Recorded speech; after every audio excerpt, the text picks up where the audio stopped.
Santa Rita was chosen the winner of the float competition Sunday during the 75th Liberation Day Parade. Agate's Liberation Float came in second, followed by Mong Mong Toto Maiti. In the Government of Guam category, a joint float built by the Guam Power Authority and the Guam Waterworks Authority came in first, and there was a tie for second place between the Port Authority of Guam and the Department of Public Works. In the private sector, Ambrose Inc. was selected best float. The winners received cash prizes of $1,000 for first place, $750 for second place, and a $500 award for third place. For these stories and more, log on to postguam.com or pick up a copy of today's Guam Daily Post. Ray and Mike now with a look at our weather. Yeah, let's see what we can do here. Partly cloudy skies today with isolated showers. Winds out of the east, 10 to 15 miles an hour, decreasing 5 to 10 miles an hour after sunset tonight. Highs 90 degrees, overnight lows 78 degrees. Figure it might feel a little bit warmer today because all of the extra mugginess that is out there. Is that possible? Yeah, it does. That helps bump up the temperature feels like. It will today as well. So they're showing a 90-degree high, but it's probably going to feel a little bit warmer than that unless we can get some clouds over us, and that's looking like kind of that's hit and gonna miss. happen. Yeah, that's kind of a hit and miss proposition. Looking at the radar here, just some isolated showers out there, not much. We do have plenty of low-level moisture, but the mid-levels are a little bit dry right now. That's going to change over the next 24 to 36 hours. So you might get a shower today. There are also light winds, so the National Weather Service says you could see a thunderstorm today as some of those showers move over the heating up the land that's heating up and then gets a little lift as well. Satellite showing no major large-scale weather systems in our area. There's just not a whole lot there. We're expecting a couple of weak troughs to move through as we get through the rest of this week.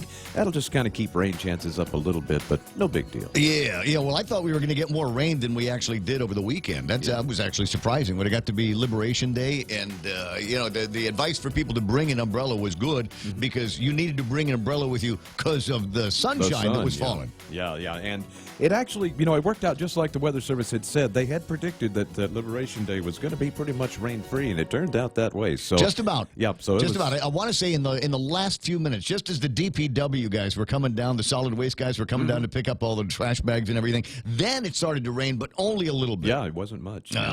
What a great day that was for everybody. 6:13 in the morning. That's news and weather together, brought to you by Bank Pacific, serving Guam 65 years.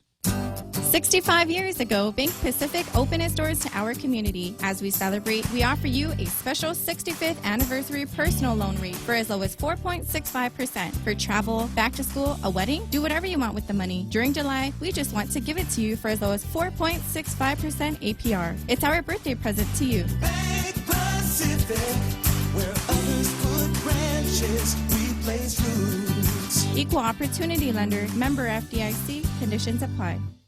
I like the way they say that, banking on the Pacific for 65 years. Hey, big news for you. It's Tuesday, and that means on Tuesday you get the 2 endless garden bars, a couple of tasty entrees, and a dessert for you to share for one terrific price. Ruby Tuesday's 2-for-1 Tuesday offer, 2 complete meals, terrific value, $25.99. Available all day, every Tuesday for a limited time at Ruby Tuesdays on Guam.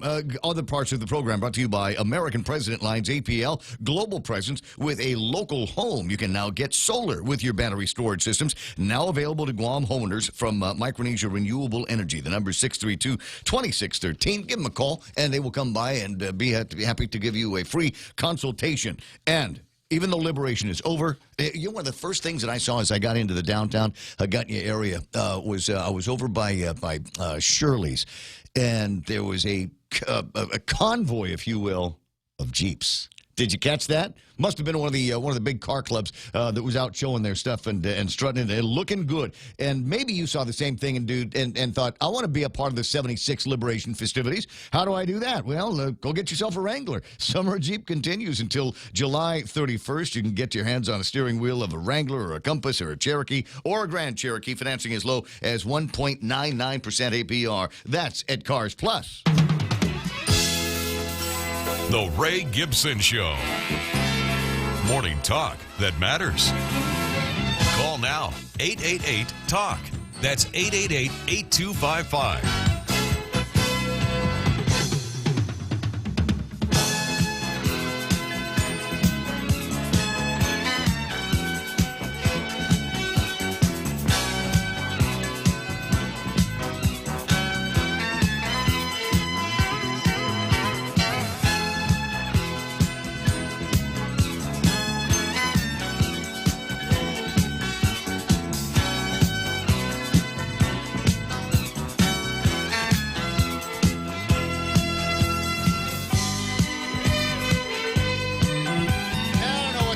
happened. It was a long weekend for everybody, and apparently a long weekend for the cams that we've got here in the studio. It's like the bat cam is the only thing that seems to be up right now. And I restarted the system. That's why we come to the Facebook Live a little bit late this morning. I restarted the system, but I think it's one of those systems, one of those issues where I actually have to turn the thing on and off.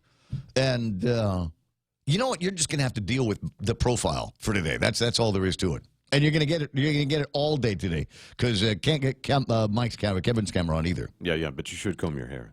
I did, didn't I?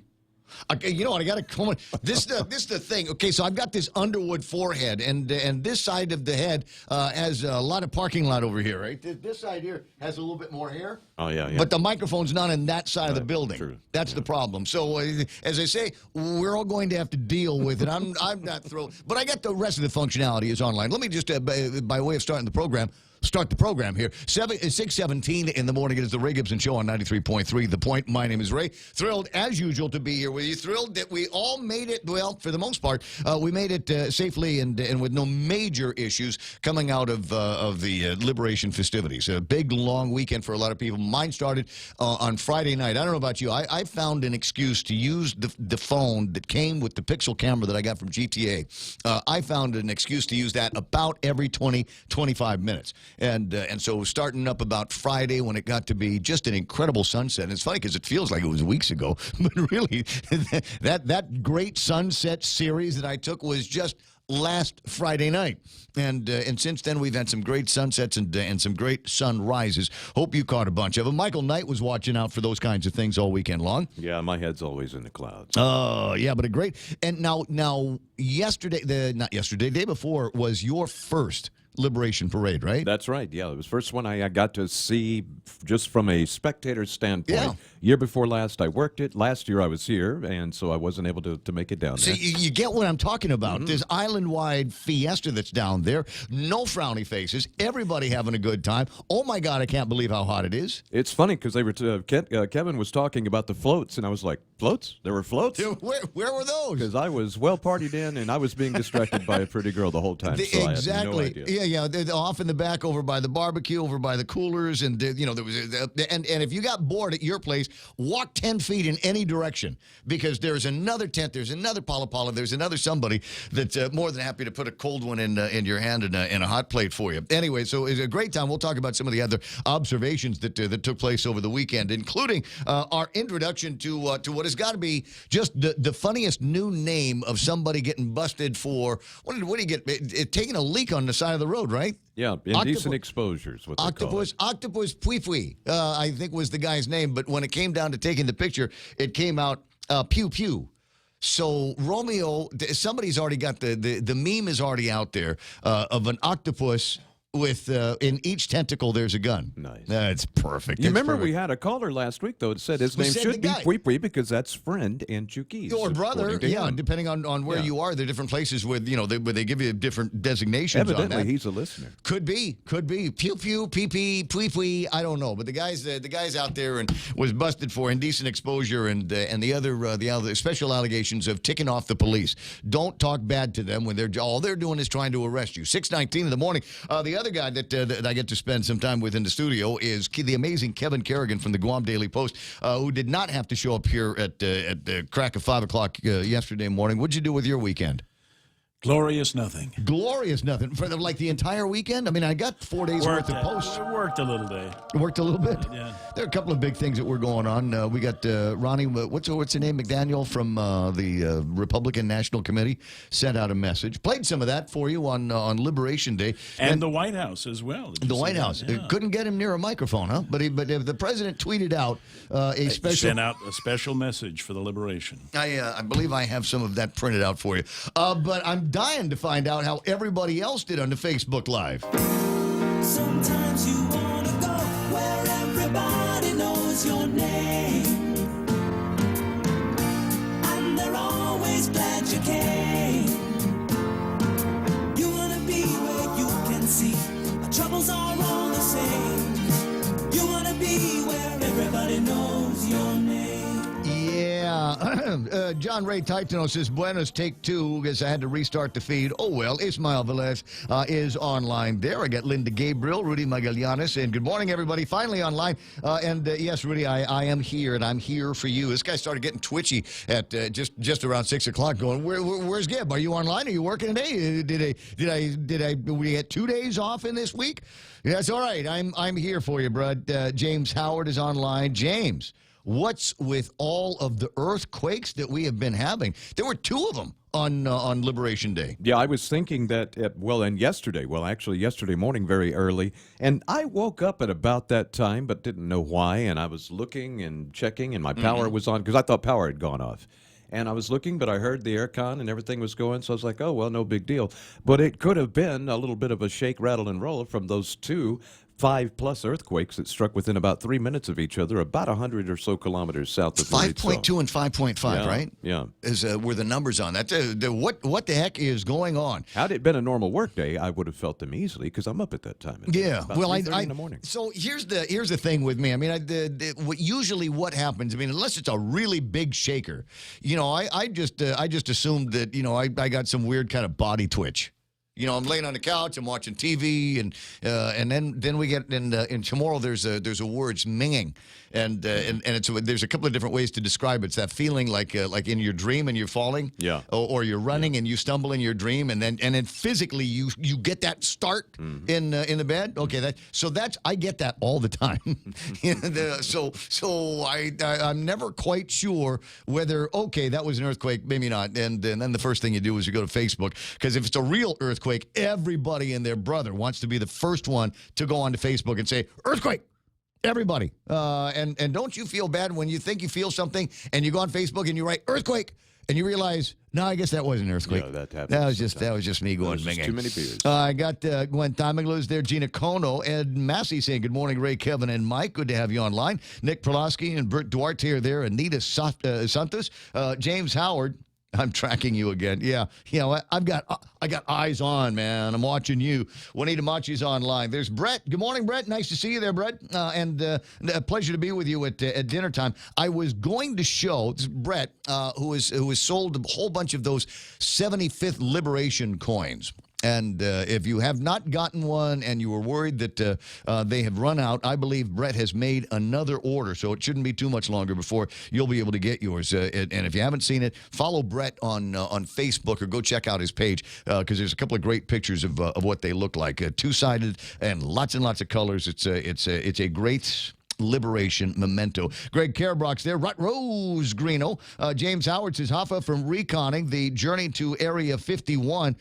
There is a group here, James, a week after the attempted raid on Area 51, there is going to be the raid on Area 671. I have a loose affiliation with that group. Over the weekend, they were asking about certain things that we should probably have, and I'm thinking, an alien probe station I think might be fun. It's probably going to be like a lot of EDM music playing off in the background. Could be some bands. Could be some weird drinking going on.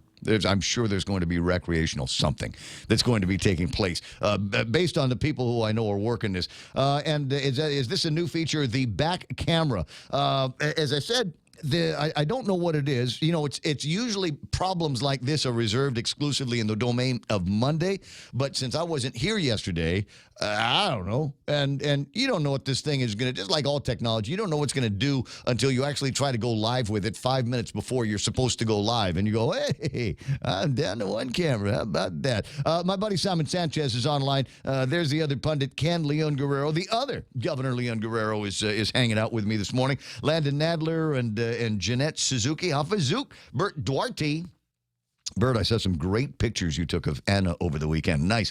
Will you share them here? Juanita Bloss is online. James Lester Lonzo. I got Lillian Cruz, Pam Duvall, and a great picture from Pam. I can get this one, I believe, online. That is a picture that I took this morning, facing northbound, basically Marine Corps Drive, watching the sun come up. But it's not the only one that we've got.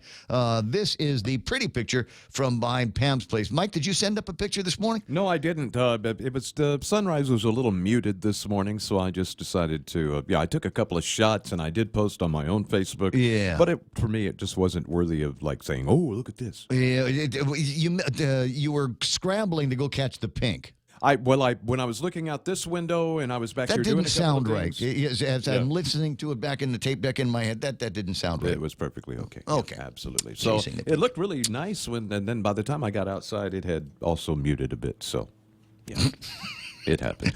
Timing is everything. I'm sorry. I just realized that my buddy sent me this picture. Honk if you love Jesus. Text while driving if you want to meet him. Get up, it's Jesus Day. All right, yeah, right. Let's see what else. What else is playing around? Who else is hanging out with me? This is like my favorite part of the program here. Smug Wimp is online. Techur is online. Did you know that you can find applications for the Space Force? Do you know where I can find applications for Space Force? Asking for a friend. You know what? I don't know where we might be able to find those. I was on the phone last week with former Senator Tom Atta, the guy that's in charge of the Guam International Airport now, and he seemed to indicate that it's still a ways off. Before the guys from Virgin Atlantic come out here with the Virgin Orbiter and all of the things that they need to put together to start sending things off into space. At that point, then we'll have an actual reason to have a Space Force here. But I still suggest that you start working on titles and things like that. Tom's going to be the admiral, naturally, because he's the boss of the airport. But we got all these other ranks that we've got to fill in and then figure out what the uniforms are going to be, based on the rank. I just want to apply to be a steward. That way I can change out the sodas. The I used to do that on airplanes. I want any position that involves being able to tuck my pants into half boots. No, okay. Right? That's what I'm should be shooting standard for. uniform. From back in the old Star Trek days. Who else is playing around? Melissa Salas Akimoto is online. Darlene Phipps is half a day from Altus, Oklahoma. Dave Torrey is online. I don't think he's that far off. Tammy Godwin, good morning to you. Where are you at? Where in the planet are you, Tammy? It's liberation time, and the thing is, when I see a name here of somebody that I'm used to seeing and hearing about in the mainland, you just never know. You always got to ask, because it's possible that Tammy might have found her way back to Guam for liberation. Tim Lahan is there. Tommy Martinez Aguera. Octopus Pui Pui is the guy's name. Cheryl Uchai. Karina Gutierrez Ludwig. Hello, sweetheart. Andre Bainham. Oh, I got Ken and Andre online. Ken, don't forget, I need details for the listeners on your town halls. Rudy Magallanes saying, Manny won again.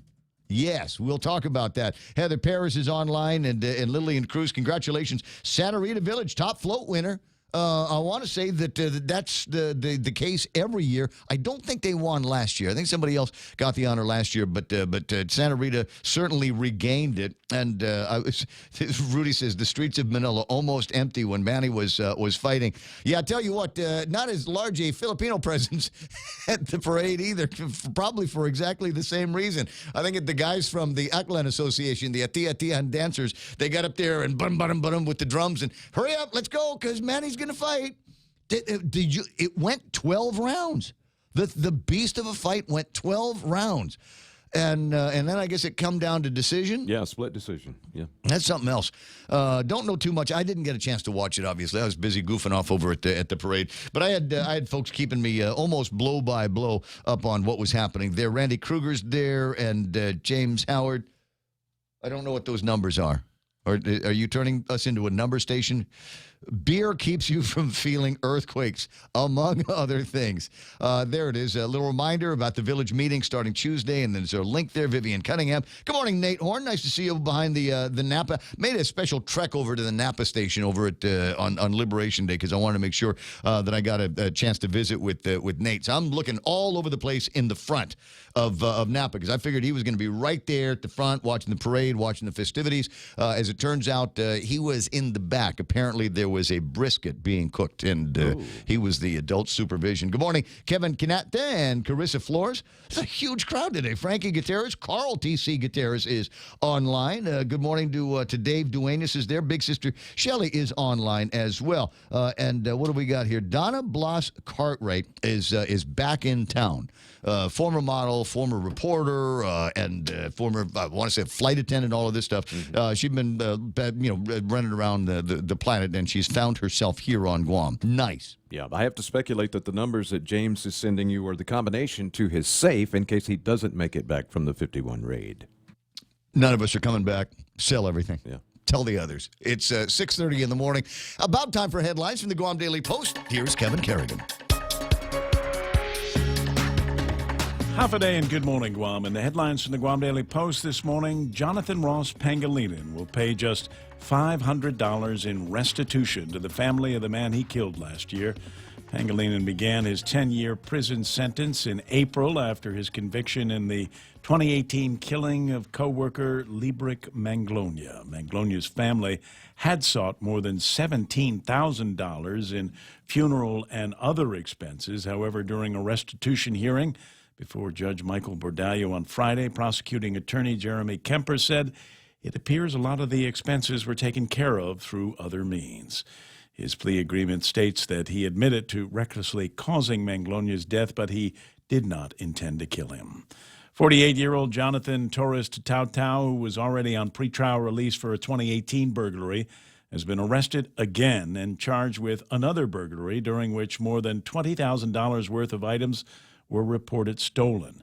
The robbery occurred May 20th, and according to the magistrate complaint, the victim told police he'd returned home, found his door open. He told police jewelry and cash valued at more than $20,000 had been stolen. A neighbor's home surveillance system caught a man on camera, and the victim later received a message on social media identifying the suspect. Police also got an identification of the man in the video. Tautau has been charged with burglary, theft, and criminal trespass. The Department of Administration is mailing out 1,400 tax refund checks today, totaling about $3.9 million. The refunds are for error-free tax returns filed on or before February 11th. For these stories and more, log on to postguam.com or pick up a copy of today's Guam Daily Post. It's 6:32, and we'll call that iConnect time. You should call it iConnect time as well. Give them a ring at 888-8888 later on and ask them how they're going to help you save some money on mobile and internet plans. Weekday shopping just got exciting. Join the Agania Shopping Center's Shop and Win on Weekdays promo. Shop or dine at any ASC store or restaurant on weekdays from now till October 31st. Show your receipt at the ASC booth and win instantly. Every $20 spent gets you an entry form to win big at the monthly draws, including round-trip tickets to Manila, $500 ASC gift certificates, and more. See posters and print ads for more. Special thanks to Sky Zone, Fundamental Riders, Vince Jewelers, and Wendy's. Gotcha. Grab your own Wendy's Berry Burst chicken salad with fresh berries. I got strawberries and blackberries in there, feta cheese, grilled chicken. We drizzle a raspberry vinaigrette over all of this stuff. So just imagine all the flavors that are happening in your mouth. You want one more? Almonds. They have almonds in there as well in the Berry Burst chicken salad at Wendy's. We know too well the inconvenience of not having power after a storm. You worry about the food in the freezer going bad. Nights get hot. It's hard finding comfort when going to sleep. These are realities. But with solar and battery storage from Micronesia Renewable Energy, these realities can be a thing of the past. The solar works during the day and the batteries power your home at night. Call 632-2613 to see how solar plus battery storage can make life a little more convenient. MRE, the smarter choice. Studio time 6:34, and it's time to take a look at the traffic gizmo, get an idea of what traffic is going to be like today. I gotta do the mathematics and kind of punch in a little bit of a countdown here, because if you think traffic is kind of okay right now and you're liking it and you're surviving it, just a reminder, we're not that far away from the first day of school. That's it, man. The kid's going to be driving back to school, and they're, first time behind the wheel, and then you got the buses that are going to be out there. There's something to look forward to. But for right now, traffic Marine Corps Drive, north and southbound, above the Dedido area, looking pretty good. Starts to busy up a little bit once you get past a little bit more south than that under Marine Corps Drive. But it's not looking so bad. I'm looking for some hot spots. Don't currently see any right now. Maybe a little bit just as you're making that way into southbound Marine Corps Drive, just by the Chamorro Village in the Paseo area. Maybe still some cleaning up going on, and maybe a little bit of traffic for folks that are trying to get onto Big Navy. But it doesn't look like it's going to be long delays, about what's usual at 6:35 on a weekday morning. That's right now traffic here on The Point. Business travel just got easier. Take your data plan with you for only $10 a day to all 17 Data-to-Go destinations. Never worry about additional data roaming charges when you go where your business needs you. The US, China, Thailand, and so much more. Have the assurance you need to check emails, surf the web, and stay connected. Call 688-2677 today to make sure your account is Data-to-Go ready. Docomo Pacific. Better together. Bringing you closer to the action. Any speaker, anytime. Watch and listen live on thepoint.gu.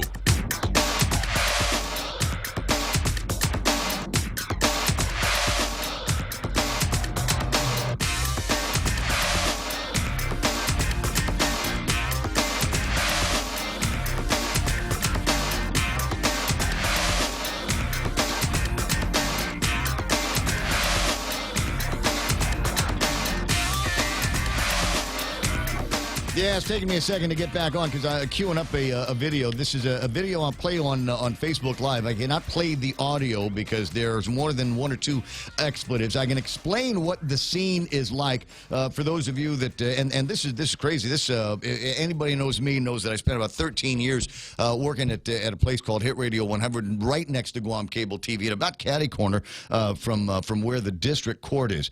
And so as soon as I saw this, as soon as I saw the picture, I knew exactly where it was, but I wasn't sure what was going on. And again, it is a video of a woman. There were a few arrests on Liberation Day, and this woman here trying to figure out what the problem might have been. She's following a couple of guys, and barefoot, and in her hand is a knife.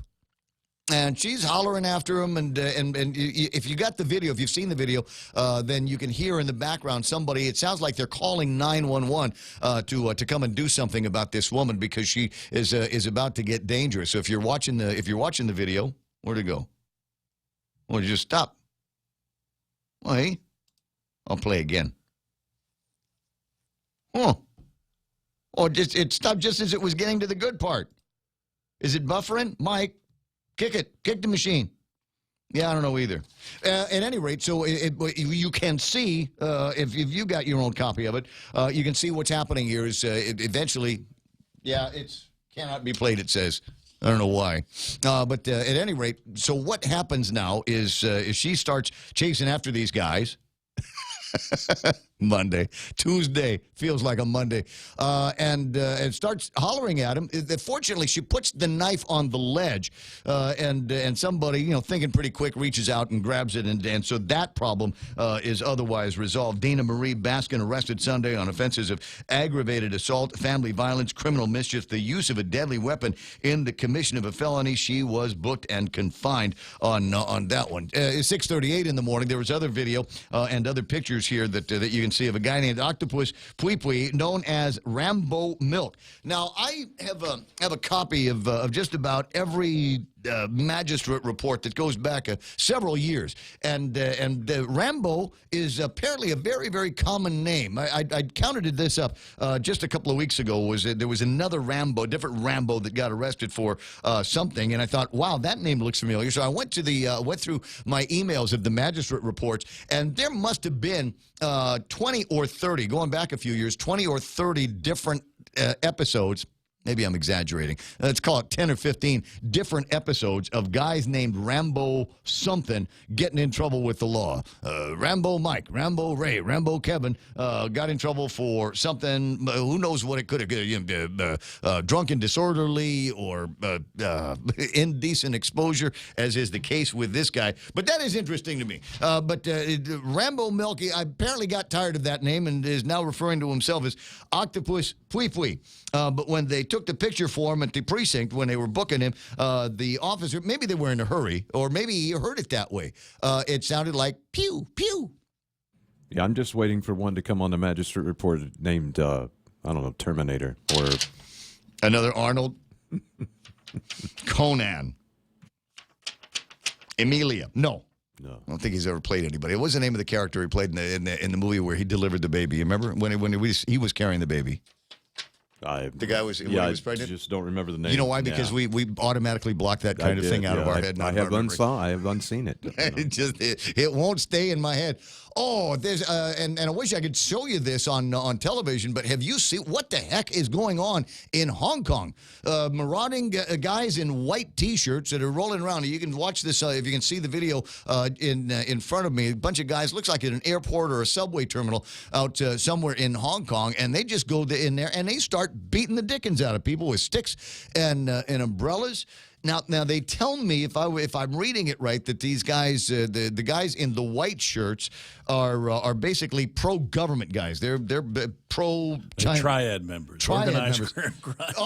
That's hired for the purpose of. That's what I was going to say, because China wants... Rent a thug. Okay, yeah, China wants to going destabilize it over there so that they can go ahead and move in and finish taking it back. They're still not 100% in, and they want in, but the people there aren't really having it. So is there going to be another Tiananmen Square? Do you think maybe that things are getting set up in that direction?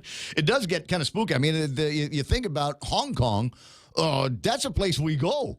I've been to Hong Kong many times. I've been to the Hong Kong Disneyland on more than one or two occasions. I've used my octopus card because that's what you use to get around. I've taken the ferries, and I've been out there, climbed the not the stairs, but take the little train that takes you up the hill. All of the touristy stuff. And yeah, I've been in a couple of subway stations in Hong Kong once upon a time in my life.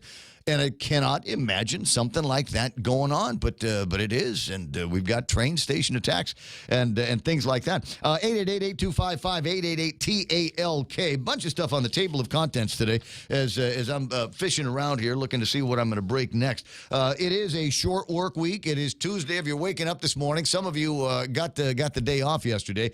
I know I did, and enjoyed it. My weekend started, as I said, shooting some photographs of the sunset on Friday, and then it got to be Saturday, and just messing around the house for a little bit, and then did some hiking Saturday afternoon. That was fun, and I'd been, as usual, I always get to go hiking someplace I've never ever been before, and even some of the veteran hikers that were out there, fast hikers that were out there with me, were remarking that wow, we are looking at streams and rivers and a couple of waterfalls that a bunch of folks had never ever seen before, just going down the hill behind the lookout over on the way into Umatic. Bet you didn't even know there was a trail down there. Well, if you're a pig, there's a trail, but we managed to blaze a couple of new ones, and that was a good time. But as usual, as I'm hiking and we were playing around in the rivers and the streams down there, if you lost a big granite rock, I found it with my shin, which meant that I wasn't going to be able to run the Liberation Mile. And I feel bad because I'm looking at the pictures on Facebook and the back of the newspapers and stuff, and it looks like I missed a pretty big crowd there. I did make it, obviously, out to the Liberation festivities, and surprised at how little traffic there was getting into the downtown area. And I think maybe that's just a case of a bunch of people pacing themselves, or, just the idea that you could get out there Saturday night if you wanted to and just hang out. We know a couple of people that did. And that was nice. And I got into traffic, I don't know, about 8:30, 9 o'clock on Sunday morning. And it, as I said, surprised me how easy it was to get into town. Then it surprised me how easy it was to find good parking. Yeah. Well, I mean, if you're a runner, if you're a cardio guy, I mean, a good parking is something that might be 10 minutes away from your final destination. But I had a good time launching that out and walking around and saying hello to everybody. I did make the loop on the parade route, got to where we were and our tent, and then went south. down to about where Ace Hardware is, and did the turnaround there, and came all the way back up north on the mountainside, and had a chance to say hello and see a lot of people. If you're one of them, thank you very much for reaching out and grabbing my hand, attempting to get me to drink something at 10 o'clock in the morning. Hello. As I said, pace yourself, people. It's liberation. It's going to be a long, hot day. And it was. And it was. I want to say about 10-ish or so. Oh, the flyby. Where were you when the B-52 with the F-16s on the side went crawling up Marine Corps Drive? That, you know what? That sight never gets old to me. That kind of technology, that kind of firepower, that kind of just beautiful up in the sky. And that was a great way to get things opened up for the liberation festivities. And then here comes the governor's float. And I don't know what Jeff did, but apparently she kicked him off and made him walk. The first dude was walking. I've got pictures of that somewhere. I might see if I can put that up a little bit later on. I thought that was kind of interesting, and then I thought, okay, well, there's the governor's float. We had the flyby governor's float, and now all of the rest of the floats are going to be coming by, and they're going to be village floats, and they're going to be business floats, and they're going to be all the GovGuam agency floats, and they did. But boy, oh boy, oh boy, almost 100 entries, I believe. And it took all of the day to get through all of them. I enjoyed the parade of the floats. There are a couple of them that I liked. I think I liked the PMEA float. I like that one very much. Did you see it?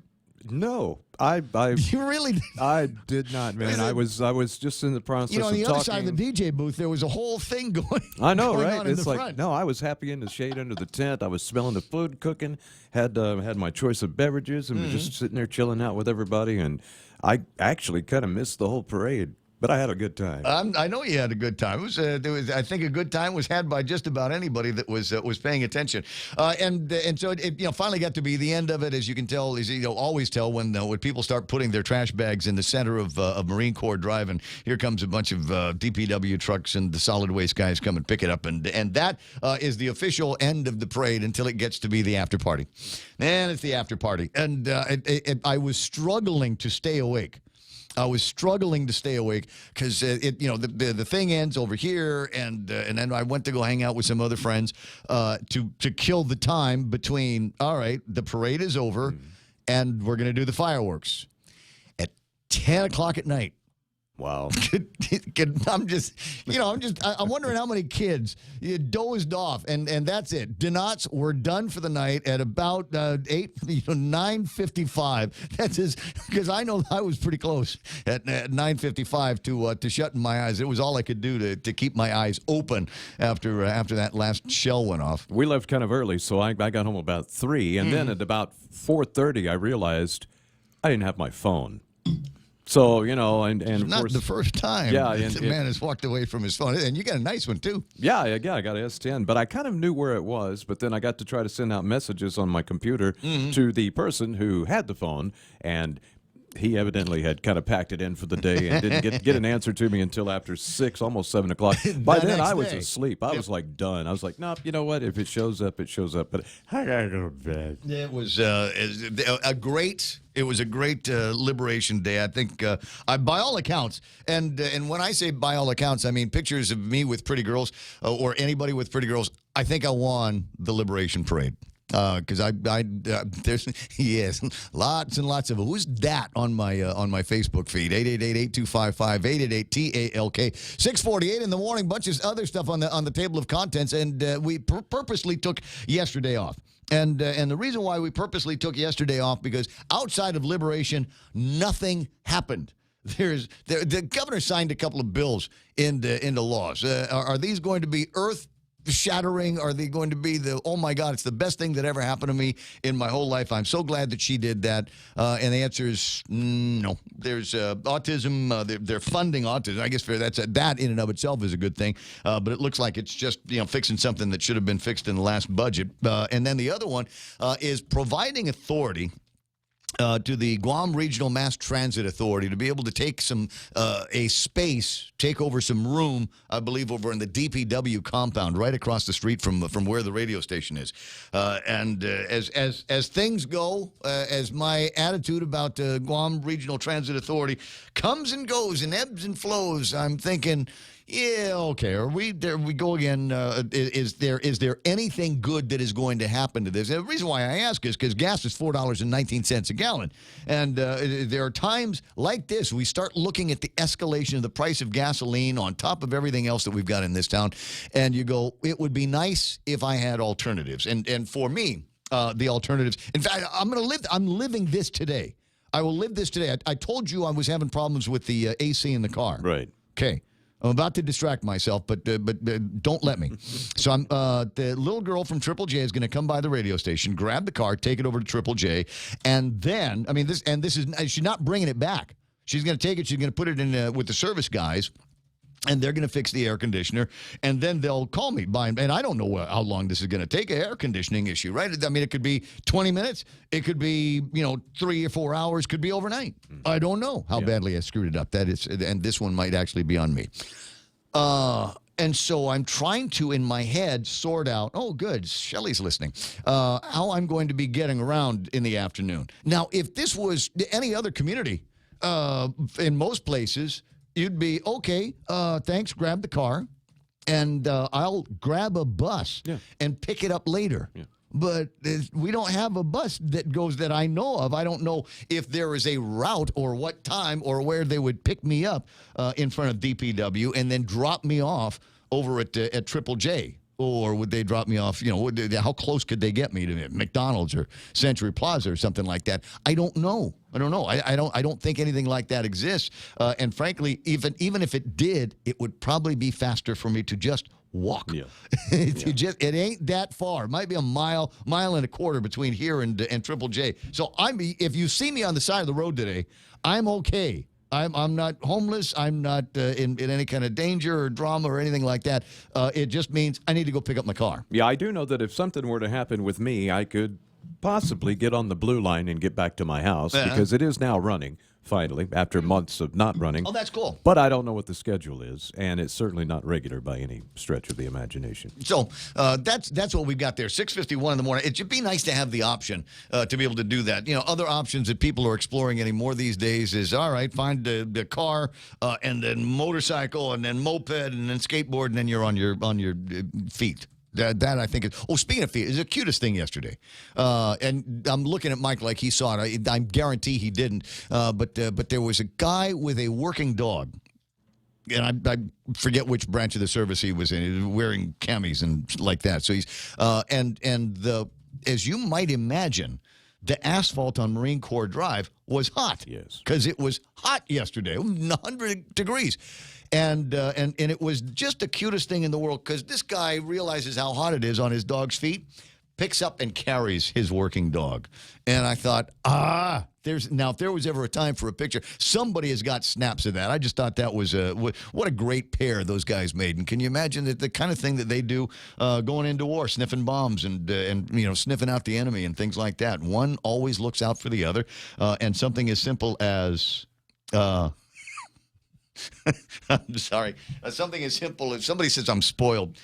You're right, but I'm not going to say why. Something as simple as that, that gesture is just so cool. If you've got a picture of it, send it to me. If you've got pictures that you'd like to share of liberation, 988-5874. That number again is 988-5874. And we'll take you through the rest of it, and I'll stick them up on the Facebook Live so that everybody can see on the YouTube Lives and all of that. Jerry Roberts coming up in the next hour of the program. And you get two Jerry Roberts today because it is Tuesday. I know you might be thinking, some of you are going, it's Monday. It's a long, fuzzy weekend, but it's Monday, right? No, it's Tuesday. And on Tuesdays, you get 2 times Jerry Roberts. You get Jerry Roberts, one of them in the Facebook, not the Facebook, but Guam Daily Post. He does a column in there called The Work Zone, so be on the lookout for that. And today, the Work Zone theme is the power of just. The power of just. And if you're looking for a power of just, it's just $3.9 million. checks are going out again. Another batch of checks, about 1,000. What is it? 1,400 checks in the mail today. Supposed to be going out from the Department of Administration. That's good news for those of you that are expecting a refund. If you got a good return through the 11th of February. Don't look at your watch, because then you'll go, but it's almost August, Raymond. If you got a decent return through the 11th of February, your name, your check, your refund might actually be in the mail. I don't know when they put it to the post office, but it's going to be in the mail, and go check the mailbox this morning. There could be a check in there for you. And try not to spend it. Try not to spend it all in the same place. So I was going to tell you why the air conditioner thing is my fault. So I noticed that the aircon, when I come back from Singapore, I got in the car, and it had been sitting, and I noticed that the aircon was running a little warmer than normal.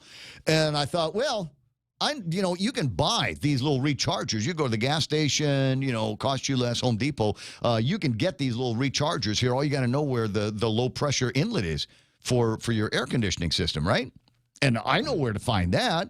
YouTube told me where to find it. So I found it, and I plugged the thing in, and I gave it a squirt, and the charge came right up to 100, and I said, yeah, buddy, that's me. I'm a brocanic. I don't need no service department. I don't need to take this to an actual certified air conditioner automotive repair person. I'm fully capable of doing this thing myself. Anyway, so I took the car in last week to get just regular old service, and I said, the air conditioner's running low. Can you check on it? And the lady comes back, and she says, what did you do to your air conditioner? I said, why? And she shows me a screen cap of something where apparently they do some kind of purity test, right?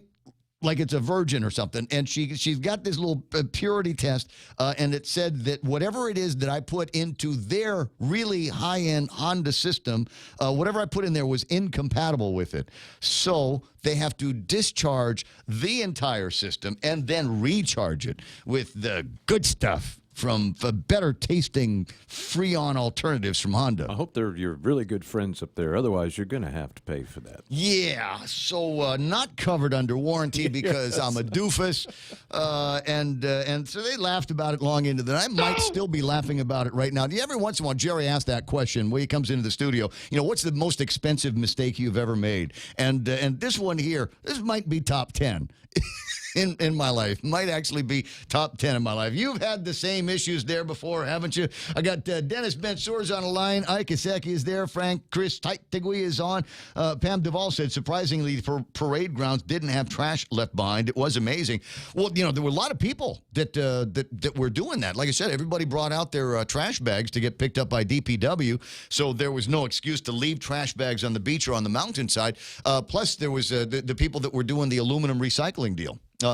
In fact, was it Mattson? I think it was Mattson who was walking around. And I think if you gave them an aluminum can, if you gave Phil an aluminum can, he would give you a Mattson fan. And those things were selling like hotcakes all day long. So I think there was a lot of incentive for people to try to clean up after themselves, and I'm glad to hear that most people did. Marge Johnson is there. Rick Leone's there. James Howard says, Ismail is hacking the system. He's the IT guy. Why, Ismail? Why? Mark Cruz online. He was one of the guys I saw in front of Napa yesterday. Kay Leah is on. Jerry Santos hanging out with us. Andy Camacho. There's nothing sadder than a full bursting bladder when you're driving on the road. Says Seymour. Okay, please excuse my sprinkle. I've got to tinkle. Okay, Andy, thanks very much for the poetry. Roy Gamboa, Octopus Pui Pui, almost as good as... Oh, I can't read that one on the air, can I? I got to get through this. Frank Tehito, Sam Beanie. Good morning, Sam. Elisa Canetta, Mingo Ree is online. Chris Schnabel is happening. Eunice Mendiola, good to have you there. James Tillman says, I was in front of the governor's complex waiting on our time to march with the Boy Scouts of Guam. And yes, the flyover was magical. He saw it too. Johnny Torres there. Tim Lahan says, everyone forgot about the hot rods and motorcycles who started at 8:15 in the morning. I wasn't anywhere near that at 8:15. That was about my last coherent memory. Was it? Yeah. Was watching those guys? I Yeah. was kind of worried because it didn't look like they were going to be there. There were rumors floating around that there weren't going to be any car clubs and broom motorcycles at the beginning of the parade. Yeah, That somebody had made a change. Yeah, they sure fixed that because you could hear them coming, and yeah, it was great. Those were awesome. A note from James. It was so stinking hot marching in the parade. Maybe we can get the parade officials to limit the time or location of the performers in the back of the Pat. Valerie Cruz is online. Dennis says he'll give me a ride. You are a good friend. Joe Martinez, James Schmidt, Brandon Adlet, Mona Silva. Hey, I know her. Is online. Flo Cruz, Jeff Jones. Good morning, sir. Good to have you online. And yeah, thanks very much for the extra service. Your girl is actually coming to me to get the car today. I love that about Triple J, and happy I bought that Honda. Kenny Williams is online. Maybe we can talk about some bug stuff a little bit later on. Look at the time, 7 o'clock in the morning, the day after Liberation. Ray Gibson in studio. Kevin Kerrigan's got news coming your way in just a couple of minutes. I got Michael Knight. He and I are going to go through some weather, and as I said, Jerry Roberts, the incredible Jerry Roberts from Guam Training, is going to be online. We'll talk about that and plenty more on the Extra Point. It's all ahead right here at KUSG. Got ya.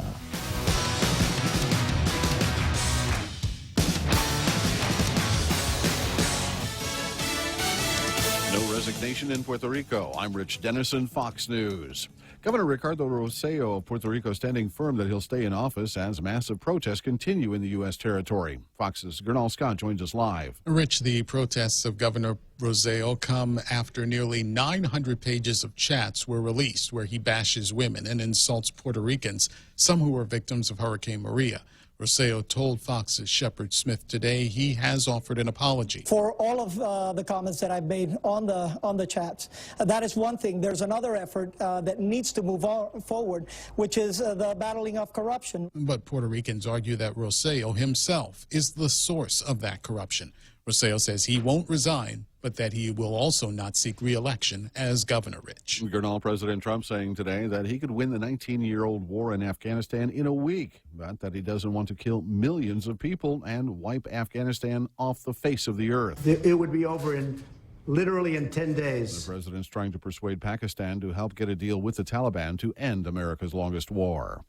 Britain's moving to increase security for ships in the Middle East after Iran seized one of its oil tankers. Britain's foreign secretary saying Iran had no right to capture the Stena Impero. It was therefore an act of state piracy. Jeremy Hunt saying the UK will now look to build a Europe-led security mission to protect ships in the Strait of Hormuz, where the tanker was captured. If Iran continues on this dangerous path, they must accept the price will be a larger Western military presence in the waters along their coastline. Iranian officials say the seizure was retaliation after Britain helped capture an Iranian oil tanker. Fox's Simon Owen in London. Stock indexes closing higher today, helped along by gains in tech companies. This is Fox News.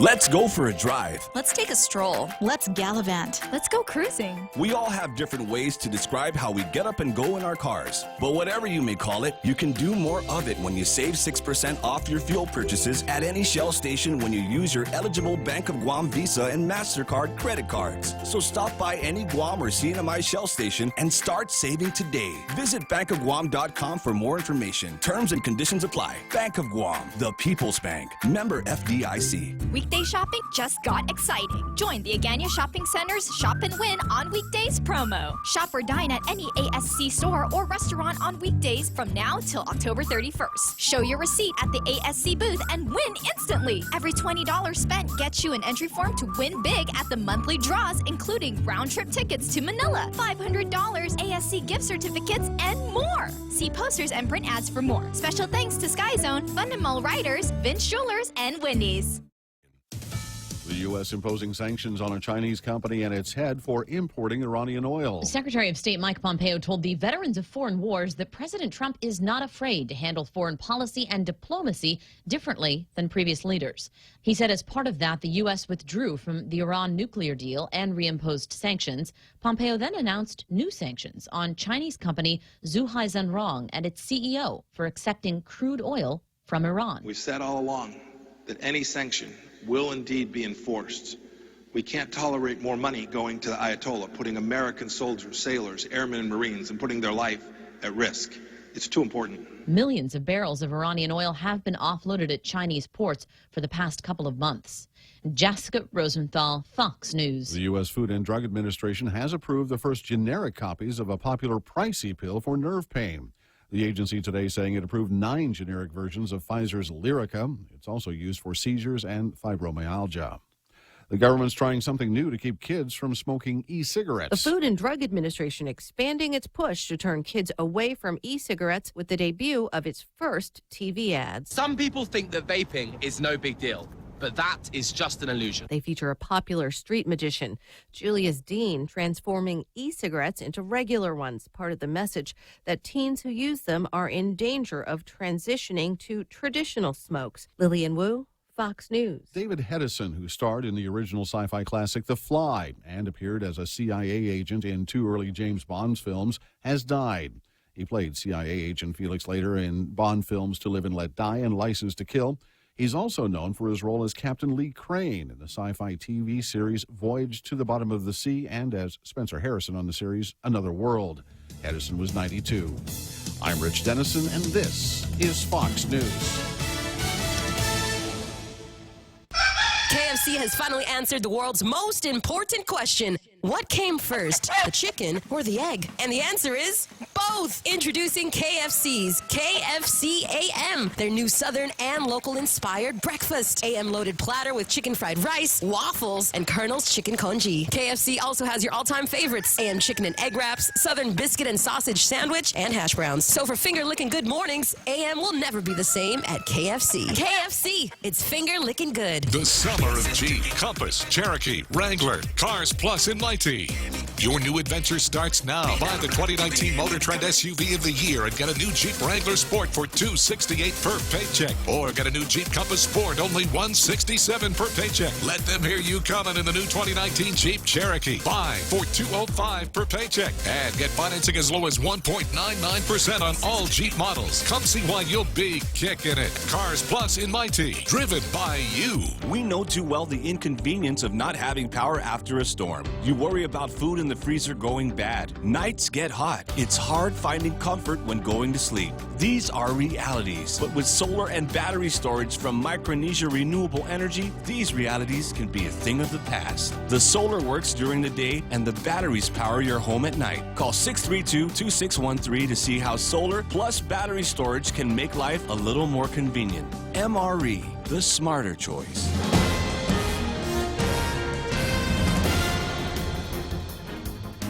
Half a day and good morning, Guam. News time here at The Point is 7 minutes past 7 a.m. this Tuesday morning. I'm Kevin Kerrigan. Here's a look now at some of the top stories from the Guam Daily Post. Delegate Michael San Nicolas's war reparations bill is set for a vote in the U.S. House of Representatives on Wednesday in Washington, D.C. H.R. 1365 corrects an error in former Delegate Madeline Bordallo's World War II Loyalty Recognition Act, which has prevented reparation award checks from being mailed out to 662 Manamco who survived the occupation and have been waiting for their $10,000 compensation checks.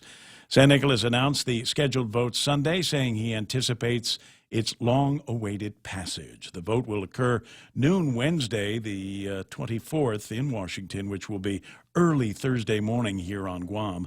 If the bill clears the House and the Senate and is signed into law by President Trump, it would make moot local legislation introduced just last Thursday by Speaker Tina Muñoz-Barnes and Minority Leader Will Castro, whose bill number 181-35 seeks to use yet unidentified local funds to pay out $7.5 million in war claims.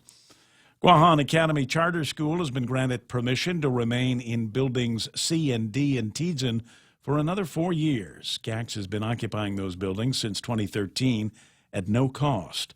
GAX is the only charter school that has been provided a GovGuam facility. GAX officials are also asking to use a third Guam DOE building, again at no cost. The enabling legislation for charter schools does not authorize Guam taxpayers to support public funds for use to construct, reconstruct, or improve charter schools. Of the 3 charter schools, GAX was the first to open its doors. The memorandum of agreement signed in 2014 Authorizing them to use GovGuam buildings was intended to be a 2-year lease to help GACS get off its feet. The two other charter schools, iLearn Academy and Science is Fun Charter School, are funding their own school facilities. We'll have more news after this. When your family needs medical care, how often do you find the need to visit multiple clinics? When a child has a serious ailment, do you find yourself meeting a medical provider only to learn you must go somewhere else for testing? At the FHP Health Center, you can find multiple specialties and testing services under one roof. And if your family needs urgent care, FHP is there for you with convenient weekday, evening, and weekend hours. Voted the island's best clinic and Pika's best 2 years in a row. FHP, our island, your clinic. Learn more at FHPGuam.com. Mezcla Chamorro Fusion Bistro brings you island hospitality with a true taste of modern Chamorro cuisine. A bistro look that feels like home. Their menu features local and traditional flavors with a twist. From their famous Calaguan Hafa to fresh ahi poke salad and their award-winning barbecue ribs. Mezcla takes your favorite local dishes and serves them with extra flair that you'll only find at Mezcla Chamorro Fusion Bistro. Stop by their newest location in the Grand Plaza Hotel in Tumon. For reservations, call 969-2652. Mezcla, a true taste of Guam. 10 minutes past 7 a.m. here at The Point. Nearly $542,000 in travel expenses was reported by 6 agencies between the second quarter of 2018 and the third quarter of 2019, according to reports submitted to the legislature. The 6 agencies are the Office of Public Accountability, the Office of Attorney General, the Department of Administration, Department of Public Works, Guam Economic Development Authority, and Rev and Tax. Most of the travel was federally funded. The cost to the local government was about a third of the total, $151,217. DPW had the highest travel costs at over $270,000. DOA spent $128,600 on travel, and the OPA travel costs were $42,400. The costs included airfare, lodging, registration fees, ground transportation, and per diem. Some agencies, however, did not provide a breakdown of their costs. The reasons for the travel were generally for workshops, training events, or meetings with investors. 34-year-old Octopus Pui Pui has been arrested on allegations of urinating on a public roadway. According to the magistrate complaint, a police officer observed Pui Pui urinating on Happy Landing Road about 4 o'clock last Saturday afternoon. The officer approached, identified himself, but Pui Pui ignored him and continued urinating with his shorts down and buttocks and groin area exposed, according to the report. Pui Pui began to scream, ignoring the officer's instructions to calm down. A struggle ensued, and with the help of another officer, Pui Pui was arrested. Also known as Rambo Milk, Pui Pui has been charged with indecent exposure, disorderly conduct, and public drunkenness. For these stories and more, log on to postguam.com or pick up a copy of today's Guam Daily Post. Mike and Ray now with a look at our weather. Let's see what we can scare up. I just want to know what Rambo milk tastes like. I just, I feel bad for the cop. No My thoughts, my concerns here are for the police officer that had to wrestle and struggle with a guy with his pants down around his ankles. I'm sorry, I just don't ever want to be that close to naked crime in my life, if you know what I mean. Yeah. All right, so we'll take a look at the weather forecast today. There is going to be some. It's going to be hot, partly cloudy, isolated showers. East winds 10 to 15 miles an hour, decreasing 5 to 10 after sunset. Expected highs today about 90 degrees. Overnight lows should be near 78 degrees. Sunset tonight at 6:51. Sunrise this morning a little bit later on. 6:03 is when it came up this morning. We can anticipate about the same thing happening tomorrow. So I've refreshed the radar imagery, and it doesn't look like anything more than some of these isolated clouds coming through here. Yeah, but it is pretty telling as to the amount of moisture that's at the surface. You walk outside right now, and you can feel it's really, really humid. But there are no large-scale weather systems in our vicinity, and still we've got plenty of showers out there, and that just shows the air is really thick and moist, and so a shower could pop up at any point in time today. We're kind of in that diurnal cycle change right now from nighttime to daytime, and they don't seem to be dying off very much. So I think it's a pretty good chance you'll see a shower sometime today, maybe even a thunderstorm or two, the Weather Service says. As these showers get over the heating part of the island, the land, it may get another lift. Got a little bit of moisture coming up from the south. That'll help bring us some showers today and mostly into tomorrow and the end of the week. Also got some moisture, looks like it's going to fill in into the mid-levels from the north up there. Otherwise, we're just kind of in between weather systems. We're looking at some troughs moving through over the next 2 or 3 days. Just kind of enhance the rain chances, give us some extra clouds.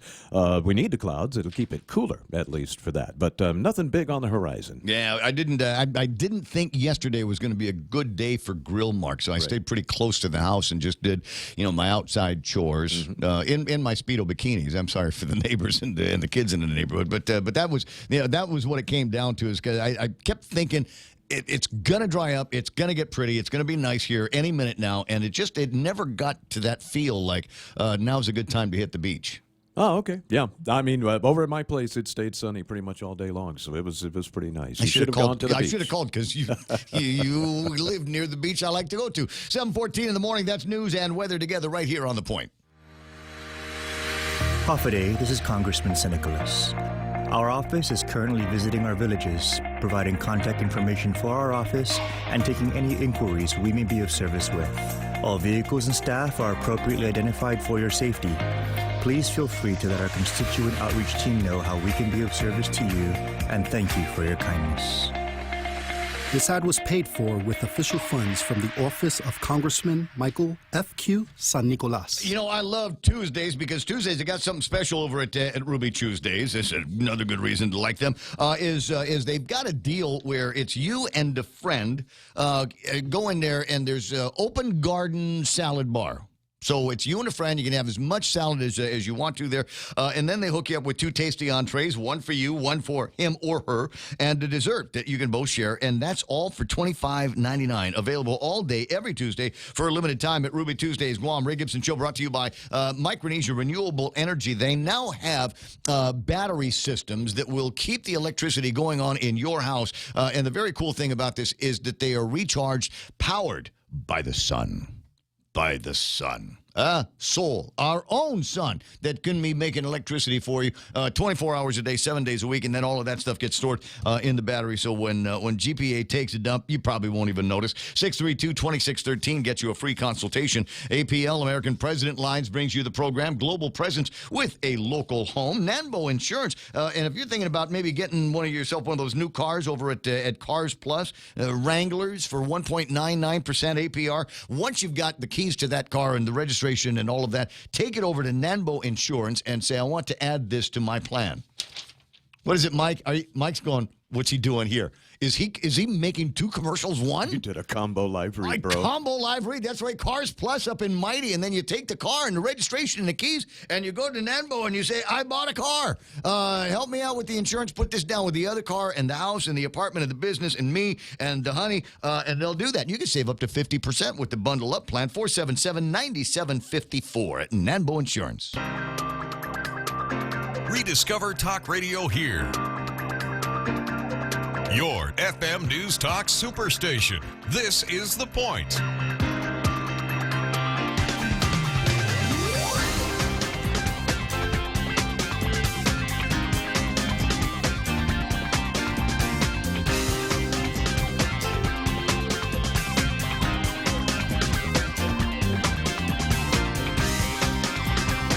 Jerry Roberts today because it's a Tuesday. Many of you are thinking it's a Monday. Don't bother with that. It doesn't work. It's a Tuesday, and you know how it is at radio stations. On Tuesday, something happened on Saturday or Sunday, and I can't make your camera work. Oh, I can make your microphone work. Oh, so there's no camera today? No. Okay, so I can make faces at it and stuff like that, and nobody will know. Well, I didn't say there was no camera. I mean, I've got a camera. I can point it at you. A different look today. Yeah, because it's a different kind of camera. Do you want me to do this? Wait a second. It's a selfie stick. That's the good camera. It's the last working one, yeah. Because you see, I got to reboot. I got to reboot a whole system. You're gonna make me go through this all over again. Because I have to relive the trauma. You have the good microphone. Because we know that because of the ego thing. Because it's a Heil. Yeah. Okay. And then you have the good camera too, and you have the good share. I mean, I guess it must be your show. Yeah. Got a name right there on the door. Yeah. But I bring in some Look at quality that. folks to help out. Including Jerry Roberts. He's going to be doing the extra point. I am going to have to hold this the entire time. I got that feeling. No, you don't have to do that. Okay, good. Looks Thanks. like we're filming the Blair Witch Project. I know. doesn't it? I'm sorry, everybody, and for the watching on Facebook saw- and saw YouTube. this What an camera adventurous movement. morning!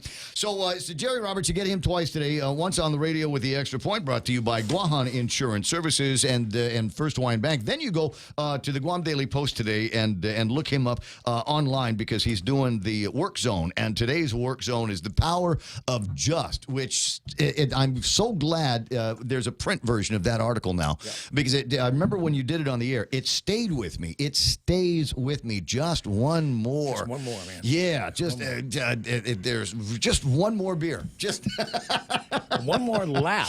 one more mile. lap around. Yeah, one more rep. one more rep. Yeah, if you're working out, you're doing some strength training or something like that. Or just I know you're tired. You've gone to fatigue, and there's no way that you could possibly do one more rep. You know what? You can. You can. And the next time, that last one that you couldn't do will be fairly easy. It's I've been working on planks because I hate planks. I hate planks. I What mean, are you up everybody's to? got an exercise that they hate. What are you up to now? 2 minutes. Okay, good. And so I'm supposed to. The thing said to add another 10 seconds a week, but I'm thinking, you know what, I'm going to try to make it for 2.5 minutes. It's not so much the stress on the body. It's just that you know how we are. I just get bored out of my mind just sitting there doing the plank position for 2 minutes at a time. I started doing planks about 2 years ago, and I got up to about 4 minutes. Ooh. Okay. And at that point, I mean, that was as far as it went with that. But then I got distracted and it was something else, and I began doing kind of a form of yoga kind of a thing, and then something else. And so it's kind of like, I was just fishing around for something to do. And the planks came up, and when I saw it on YouTube. Well, they had these challenges. Yeah, and I thought that's a fun thing to do. And then you're right. You're sitting down there in that plank position for a couple, 3 minutes.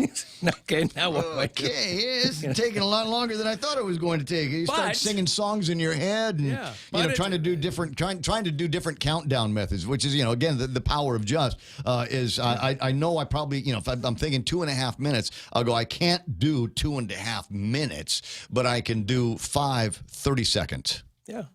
Planks and just keep them all together. So 30-second plank, and then I'll start counting up another 30 seconds, and I'd start counting. So I'm not thinking in terms of 2.5 minutes worth of all of this stuff. I break it down to 30 seconds, and I think that's where the just comes from. You can just do it. 30 more seconds. Google the various types of planks or something, some words to that effect, and you'll find there are numerous ways to do this. Okay? Not just the normal way, where you're in that kind of prone position and with your elbows down and you're doing that. I feel There's vulnerable all when I'm in that kinds of position. ways to do it. So, anyways, today's show is awesome. It's like the point, unplugged and raw. Yeah, well, just one of these days we'll disconnect the feed to the actual transmitter, and we'll just do this. We'll just do it online. Just do the whole show online without having to worry about the federal communication commissions and those silly rules that they have got.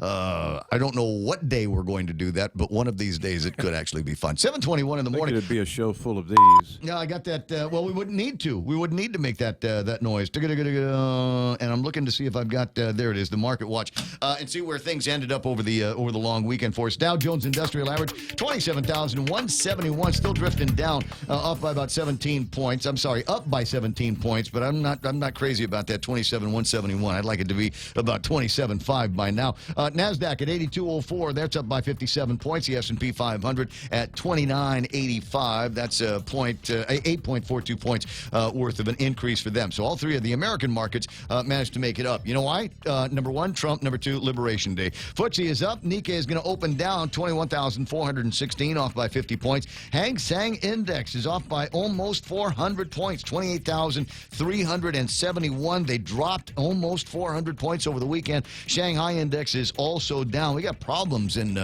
Hong Kong, between Hong Kong and China. There's much unhappiness.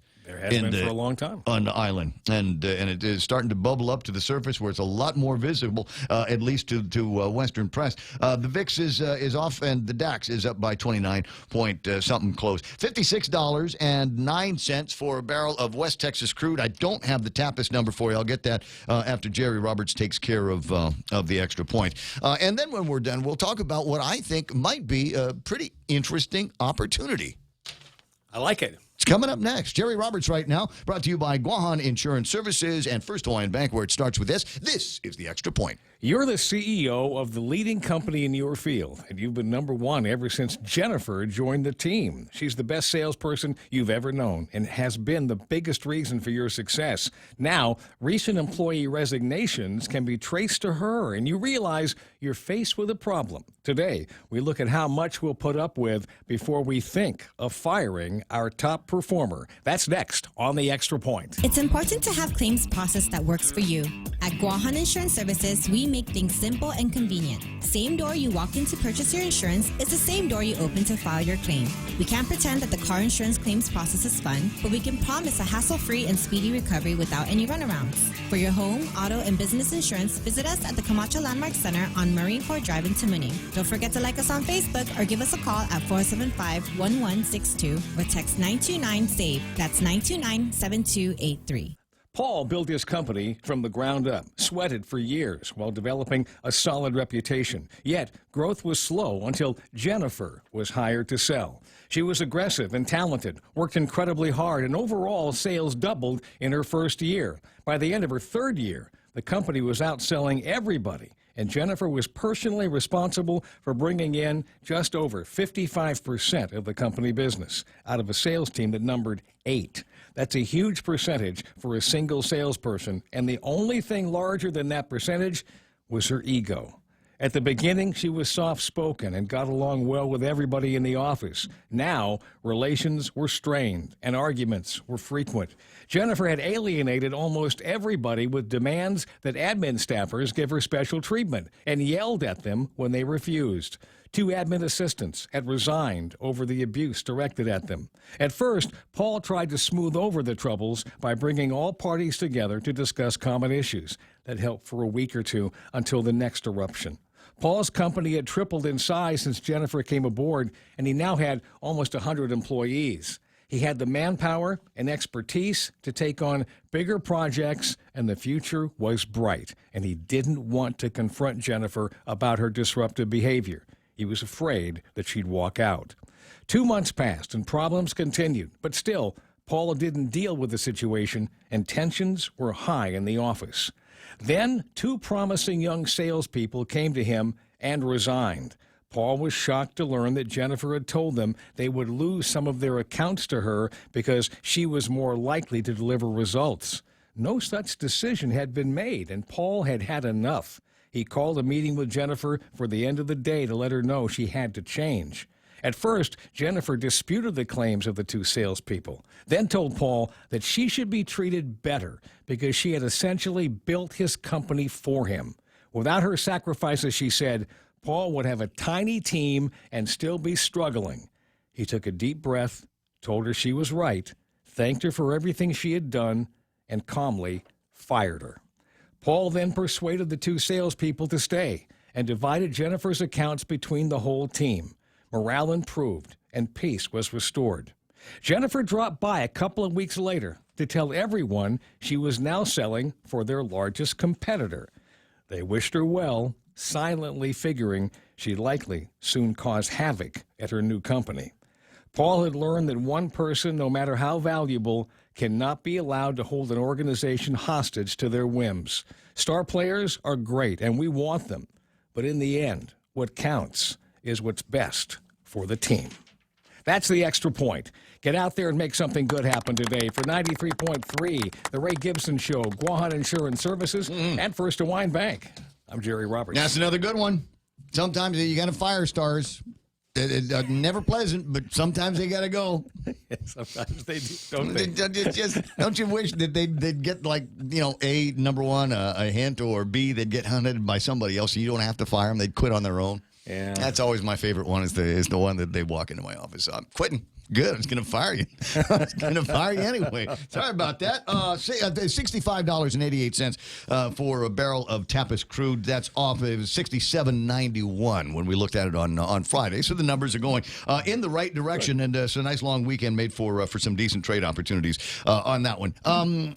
Now, there's something about firing clients as well. Yep. And I don't know that we've ever talked about that on an extra point where every once in a while, you did. What's the 80-20 rule? 80% of your profits come from 20% of your clients. Right. Well, 80% of your problems come from 20% of your clients. And I'm sure if you're listening right now, it doesn't matter what business you're in, you've got a customer that you do when they start coming your way, you just roll your eyes because it's going to be an unpleasant experience. You might have the best service, the best prices, the best quality. They're still going to find a way to nitpick into whatever it is that you're doing, and at some point you got to say, you know what? It's been great doing business with you, but as much as I appreciate your business, I just don't think we can work together anymore. That's right. So here is the number to my competitor, and I've already called him and told him to be expecting your call.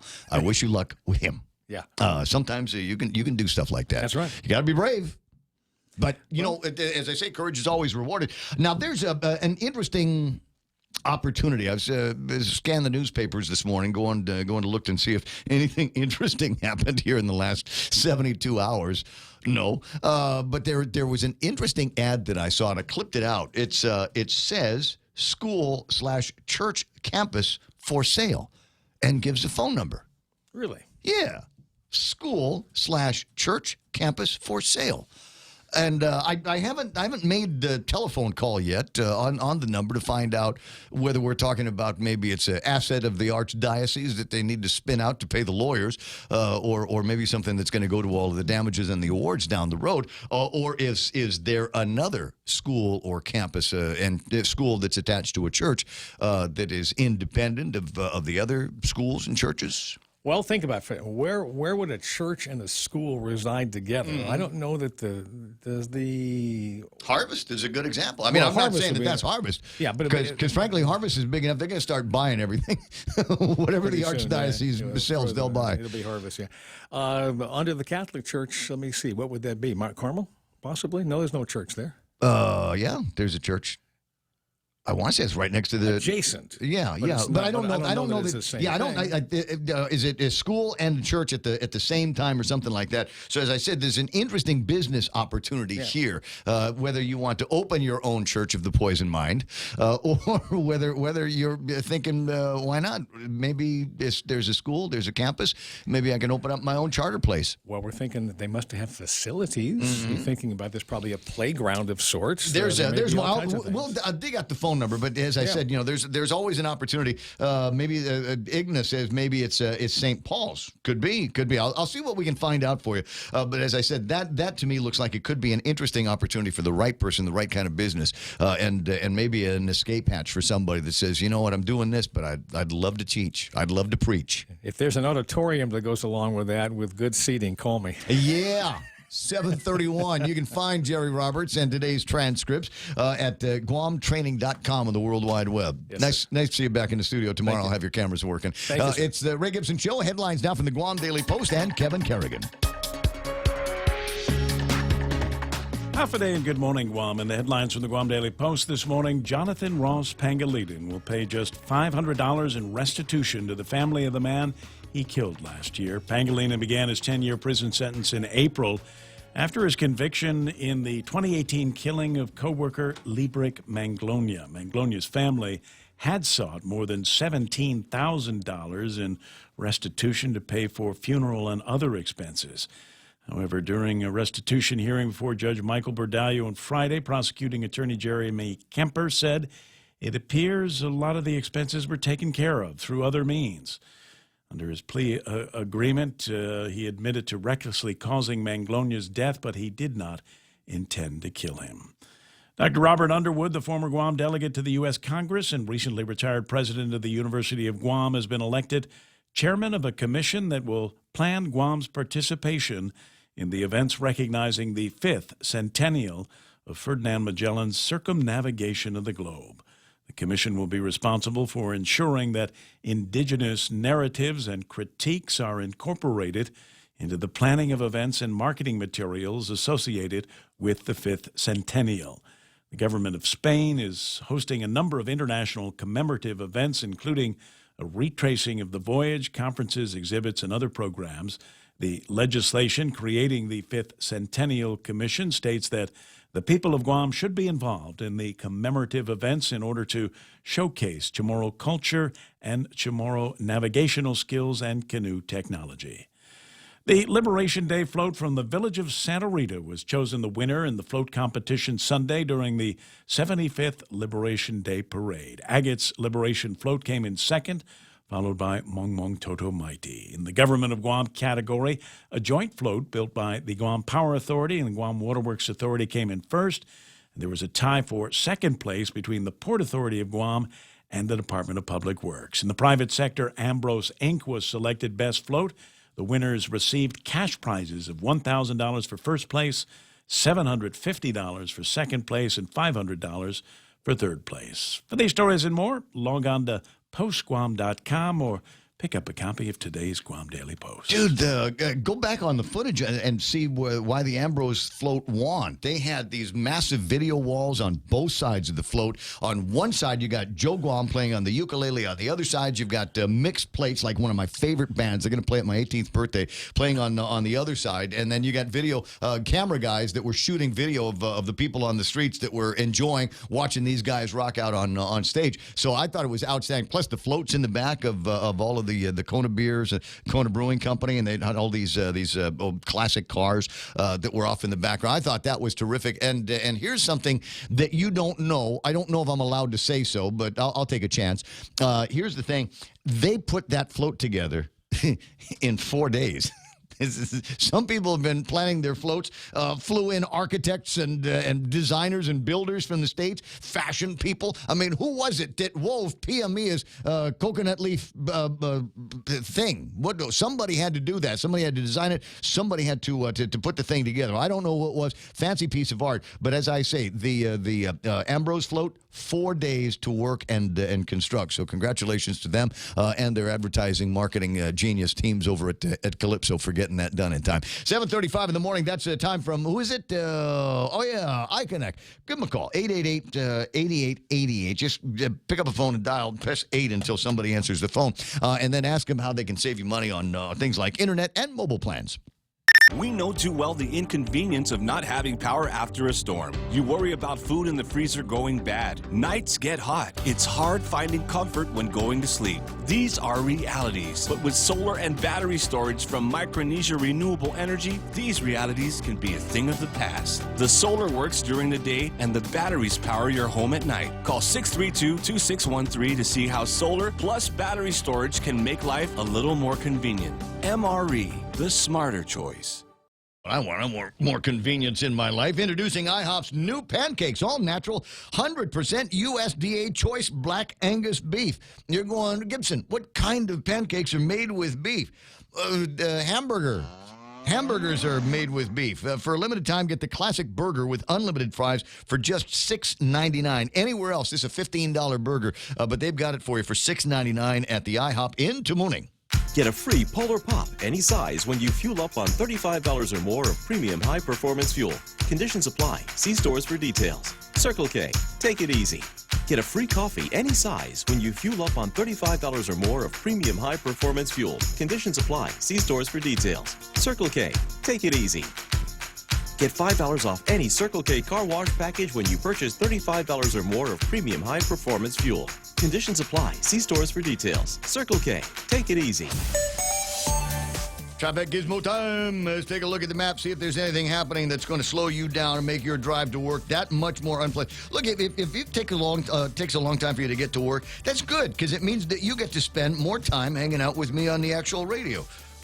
Well, it's supposed to work like that, isn't it? 7:37 in the morning. Definitely down by Big Navy. The entrance to Sumai is running slow. The entrance down by Petey, over by the cemetery. For some reason, I've got traffic slow coming down the hill and trying to get onto Marine Corps Drive. Traffic over in front of Navy Hospital is not looking so great right now, in and out of the village in both directions.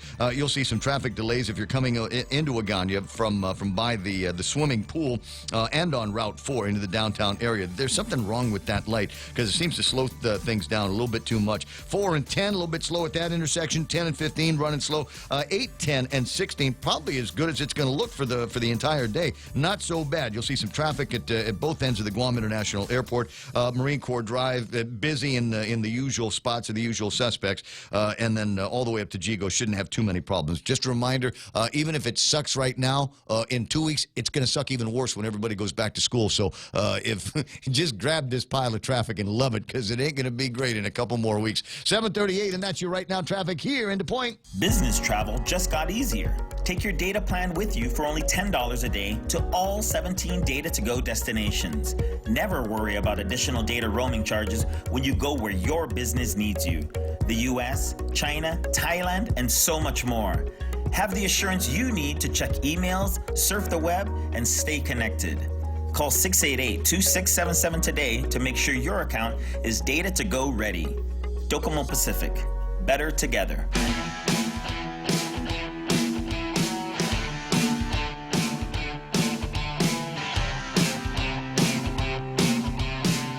Cousin Ted up at the ranch online this morning. That's nice. Richard Leon is there. You know, somebody had typed in. He says, "I can't get 93.3 on Alexa. We don't have a direct command with the Alexa people. It's one of those projects that's buried under a project on my desk. But the deal is, if you want to hear us on Alexa, what you do is you tell Alexa to open up TuneIn and play KUSG on TuneIn, and that will work for you, and that gets you the entire experience wherever you happen to be. Of course, you can listen on Facebook Live, YouTube Live, thepoint.gu, and while Kevin is playing with me on the radio in the morning, you can watch the program on the Guam Daily Post website and that incredible app that they have. Stephen Medrona took that advice and is now listening to us on Alexa. That's nice. I like that. Who else is playing? Nick Perlowski online, and Levon Guerrero Meno, Veronica Jean Lujan. Veronica, it was great to see you we got to be at the end of the parade, and I was escorting a friend up the street, and another friend, love this, he says, "Ramon, did you eat?" I said, "Yes." He says, "Eat again." And go in the back over by Lock and Key, and that's where Veronica and her family and friends were all hanging out. And that was about some of the best Liberation seafood I've had. Try the escabetzi. It's real good. Sandra De Leon Guerrero online in the States. Gene Flores, good morning to you out there in Radio Land. Charlie Hermosa from APL. Rose Pangolin and Blas. Jim Healy is getting ready to get back to being a teacher. Good for you. Jennifer Bedar is online. Ron and Cindy De La Rosa, classmates. Valine Iriarte. And I don't know if it's, there's a version of her name there that is right-clickable. And I don't know where you are on the Area 51 raid with the Naruto runners and the Karens and the Kyles and all of that stuff. But she is planning a local version, the raid on Area 671. Details being put together as we speak, but she's looking for brain power from a lot of people. So right-click, make friends with her, and see if you can participate in what could be the party of the fall. The raid on Area 671. Jose Flynn's on John Brennan, Hafaloa, Ray, Kevin, and everybody else on Guam. Good to have you there. Valine saying you wish you went to the parade. You missed out. It was a really, really nice parade. Hot like the Dickens, but it was good. Molly Ann, there's a new face. Vince Pareda is online this morning, and others. Big crowd all morning long. It's the day after Liberation, and no doubt everybody's still in some kind of mode of recovery. Pre-Liberation activities. My very close, very dear personal friend, Ken Leon Guerrero, the other Governor Leon Guerrero, managed to take some time out from being pundit, ombudsman, and general pain in the butt to the administration by going out and celebrating pre-liberation on the boat with Dan Bradley. Good morning, Ken. Good morning. What'd you catch? Did you catch anything? Nah. We weren't lucky that way. We just had beautiful seas, beautiful winds, spectacular scenery. The dolphins? Did we get dolphins? Did you catch me a turtle to eat? What? No, saw them, didn't catch anything though. Huh. That wasn't our fate. Okay. But it was a great time. Oh, well, I can imagine it is with you and Dan. Now, there's a third guy in the picture. Is that just somebody helping Dan with the boat? No, that's George. Hi, George. Okay. Well, I got the picture up on the selfie that you took on the screen, and I got to tell you what, that face app did great. It added 20 years to you. I'm messing around. 742, and give you an opportunity. Now, what is the first town hall on basically the people taking over the government of Guam? It's Saturday. Thursday at Santa Rita at the Senior Citizen Center. Thursday, Santa Rita. Yeah, we're going to be talking about issues affecting the government and how those issues affect the people and what we can do as citizens about changing the path this government is on. Because it's clear that the politicians don't listen to the people. And so we need to take the lessons from the election. I mean, after all, we got 25% of the people to vote for a write-in, which is phenomenal. Not quite enough, but maybe we'll have better luck next time. But what we're planning to do through this election, through this voter process, is to make major changes in the government that will benefit the people. And the first one being election reform, but more importantly, make changes in the criminal justice system. And we can do that through the voter initiative process. One of the things we plan to do is make judges more accountable to the people by having them come up for retention every 2 years instead of every 10 years. Mm-hmm. That will hopefully make changes in the revolving door. Let's ask this. Let's ask the what if question. So let's pretend you and I we'll go through this as an exercise that Judge Gibson comes up for. I got to be careful because there might actually be a Judge Gibson, right? But comes up on the retention vote, and the people of Guam decide in this election, this guy sucks as a judge. He's terrible. I don't like any of his rulings. He keeps letting the criminals out, and doesn't give anybody any serious jail time. Let's get rid of him, and I'm drummed out. So are there more lawyers? Are there enough people on the bench here to be able to replace me in a big hurry? Because a lot of cases going through the courts.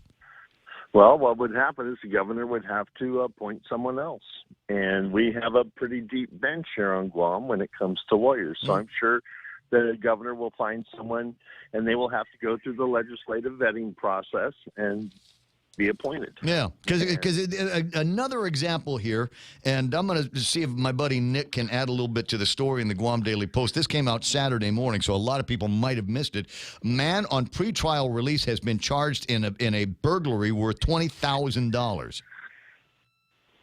John Titautau, 48, charged with burglary as a second-degree felony, theft is second-degree felony, and criminal trespass is a misdemeanor. According to the cops, they responded to a complaint in Tamuning on the 20th of May. The victim told police he'd returned home that afternoon and noticed his door was unlocked. Items like jewelry and cash valued at more than $20,000 were taken from inside the home. Anyway, so we got surveillance on the guy. Everybody looks at it and says, I know, that's John. And so they went after John, and come to find out that he was on pretrial release when he did that. So obviously, whatever language they are using at the court when they let these guys out the guys aren't paying any attention to it.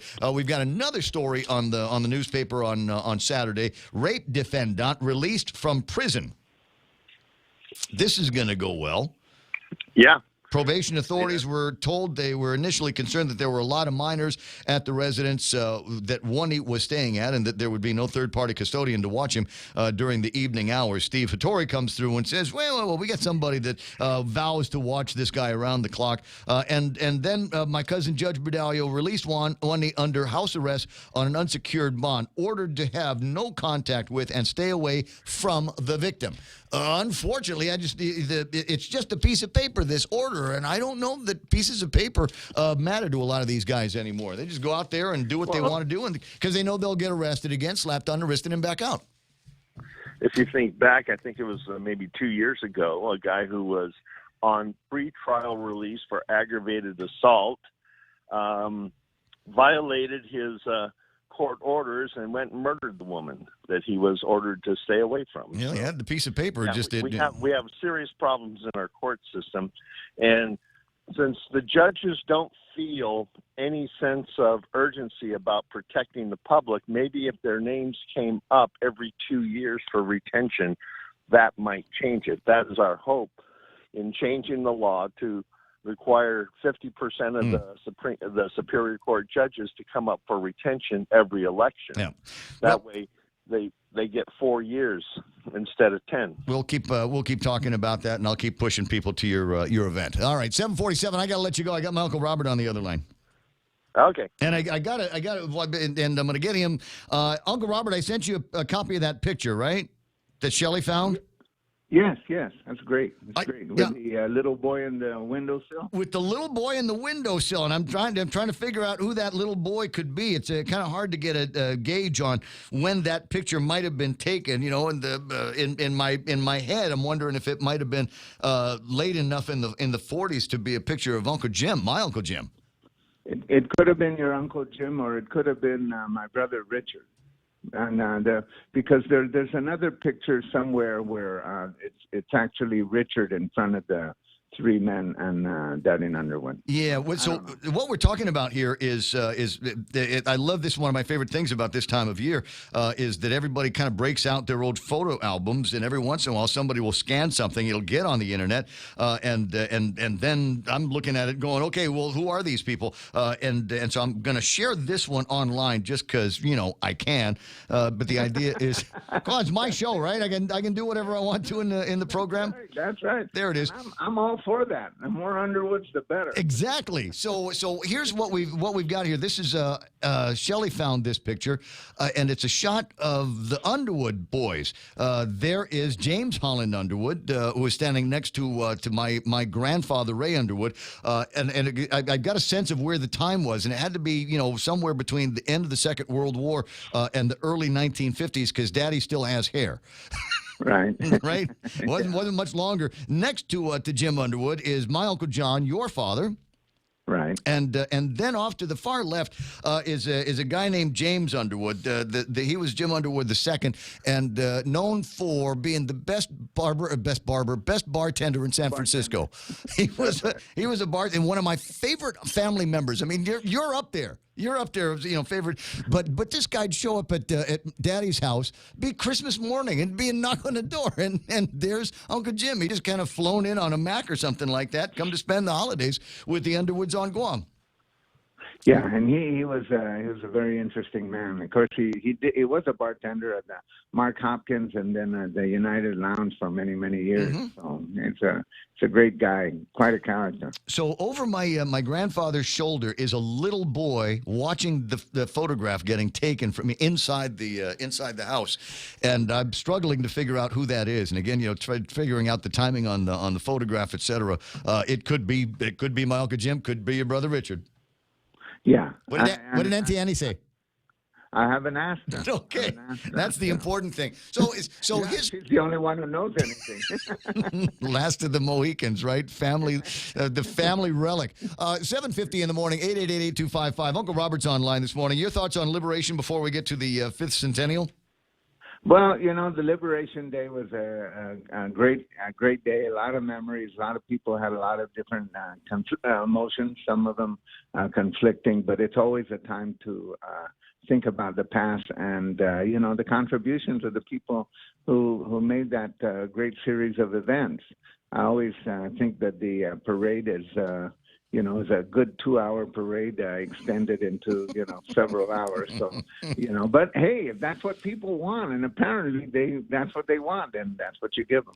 And I didn't hear anybody complaining yesterday saying it was too long. What they didn't like was the long pauses in between all of the different marching groups and floats. They wanted a little bit more continuity on this, but I don't know that there was anybody that says, "Wow, I can't believe I've been here all day watching this parade in the heat," because everywhere you go, I mean, it's just the absolute friendliest place. You know what was missing yesterday? At least I thought it was missing. I was I was a little disappointed that the only politician I saw walking around shaking hands was Mary Torres, the scion of the Republican Party. But I don't know. Maybe, I mean, because her husband was shaking as many hands as she was. But it was warm. Yeah, it's hot. so I'm going to start. I ran into Francis Santos at Costules that morning. I said, "How come you're not at the parade?" He goes, "Well, neither are you, and neither one of us are running for office, so we're able to do anything." It wouldn't make any difference anyway. So this is what I'm going to tell people. This is the Ray Gibson's take on this. What we saw at the Liberation festivities on Sunday with her, Senator Mary Torres walking around saying hello to everybody and shaking hands with their CJ husband. I'm going to say that was the first campaign event for the next gubernatorial election. I've been pushing on the air for this for a while, just because I think it'll be fun. Mary Torres running against Luleon Guerrero for the keys back to Adelup. Okay, well, that's an interesting proposition, and of course, we'll know more next year's parade. Yes. We might feature a few more people out there. Exactly. 7:53, and so you're sitting on now. You're gonna be chair for, I guess, the Guam branch of this 5th Centennial Commission, and it's gonna be interesting to see how you are going to, because there's people, it's like, hey, Magellan discovered Guam, and they said no, the people that were here when Magellan got here discovered Guam, and they're the ones that need to be recognized, and the only thing that we need to recognize Magellan for is naming us the Island of Thieves, and then bringing smallpox to Guam, decimating our local population. Yeah, well, it's a delicate balance. And, what it is really is that this really offers, and I want to thank both Senator Terlahi and Senator Marsh, and Senator Marsh's legislation actually passed, and that is to have the opportunity to draw attention to what Guam was like, what the state of the Chamorro people was like when Magellan came here in 1521. And this is a massive opportunity because Spain obviously is going to make a big production out of it, and there's going to be conferences, and there's going to be museum exhibits, and there's going to be contests and speeches and things like that. And it's really important that the government of Guam has a commission which is dedicated to making contact for those and inserting and making sure that the Chamorro point of view is inserted in all those activities. Yeah, and that's really what this is. And I'm grateful that we're able to do this. Started working on it in the past year. I went to Madrid, had some meetings with officials there, and of course they're very proud. They said this is akin to landing on the moon, or the first step of globalization. And I had to point out to them that the only difference between this and landing on the moon is there's no people on the moon. And so I'm the moon alien, and we're going to get our point of view in there. Well, it's a couple of interesting places to put that point of view. We're not kind of alone. I mean, came ashore, burned the villages, and killed some villagers, and then got on the boat and found their way to the Philippines. Do you have an opposite number for sitting on a similar commission in the Philippines? Well, that's a little bit iffy because right now it's not clear how President Duterte wants to handle this. But we are. Well, they already killed him. I mean, it's not like there's. I mean, the history books say they handled that Magellan guy kind of handily back in 1522. Yeah, well, that's the popular version. But what is he going to do with Spanish dignitaries? How's the actual ceremony going to be commemorated? Those are all kind of open questions. And so we are in a little bit of contact with the Philippine National Museum. And so that's the basis for this, to try, because people are going to be seeing exhibits of this. Millions of people are going to be seeing exhibits of this for quite a few years. It's not just the 2021, but there'll be exhibits on this historical event. And I've reached out to the Smithsonian, and so I think we're in pretty good shape. I wish that we had a little bit longer head start, but we have 498 years isn't enough. Apparently not until you pass a Guam public law. Oh, there we go. Then nothing happens until the legislature springs into action. That's right. Well, I keep me posted on this. I'm really interested to see how this plays out and how the rest of this is going to go. As you say, and I agree. We're talking about something that has had an impact all across the Pacific, and it's funny because go to the Philippines, you start talking to people like my friend Rudy Magallanes, who is watching the program right now. Magallanes is the other pronunciation for Magellan. That's right, and it's actually in Chamorro Magallanes. So all Magallanes out there, when he shows up here, the little bit of the confusion is that maybe this is ripe for some action. The plaza, what is called the Plaza de España, is actually the Plaza de Magallanes, and the before the war, that's what it was called. Before World War II. And the actual Plaza de España was on the other side there was two plazas, was on the other side of the church. Huh. So we may be honoring Magallanes all these years and not really knowing it. Is that appropriate? I mean, given... Well, those are all open questions. That's and that is the question, isn't it? I mean, that's right. it's the same people, the same struggle that people in the mainland have with Columbus Day. That's right. And, so now, Columbus is persona non grata in many places, and I don't know what's going to happen to the Knights of Columbus after all this. Hey, I'll talk to you pretty soon. Always a pleasure yakking with you, and congratulations on your appointment here to the 5th Centennial Commission. I look forward to seeing the result of your work. Okay, thank you very much. Okay, tell Auntie Annie I say hello, and find out who that little kid is and where they are. 7:58. That is interesting. That maybe the Plaza de España before the war was the Plaza de Magallanes. And just things changed, and nobody bothered to go and change it back. And would we? Is it more appropriate now, or should we just leave it the Plaza de España? Do we even get to ask that question? 7:59 and change. The President of the United States of America sent a statement out on the occasion of the liberation of Guam. I'll read that to you in the next hour of the program. There was a lot of sports going on over the weekend, and I think we've got the final wrap-up and medal count from the SPG, some of whom might be making their way back to Guam in the next little bit. Hope to get Janina on the radio to talk about her experiences in that 1500 that netted her, for some people, a very unexpected silver medal in that race. Anyway, Blake Watson's going to be in the studio in a little bit. We'll talk about that. We got Michael Knight's going to help me with the weather in the next bit. And after Fox News Live, we'll hear from Kevin Kerrigan from the Guam Daily Post and find out what some of the big stories that they are covering all weekend are. Meantime, we're KUSG Aganya. This is Ray Gibson on 93.3 The Point.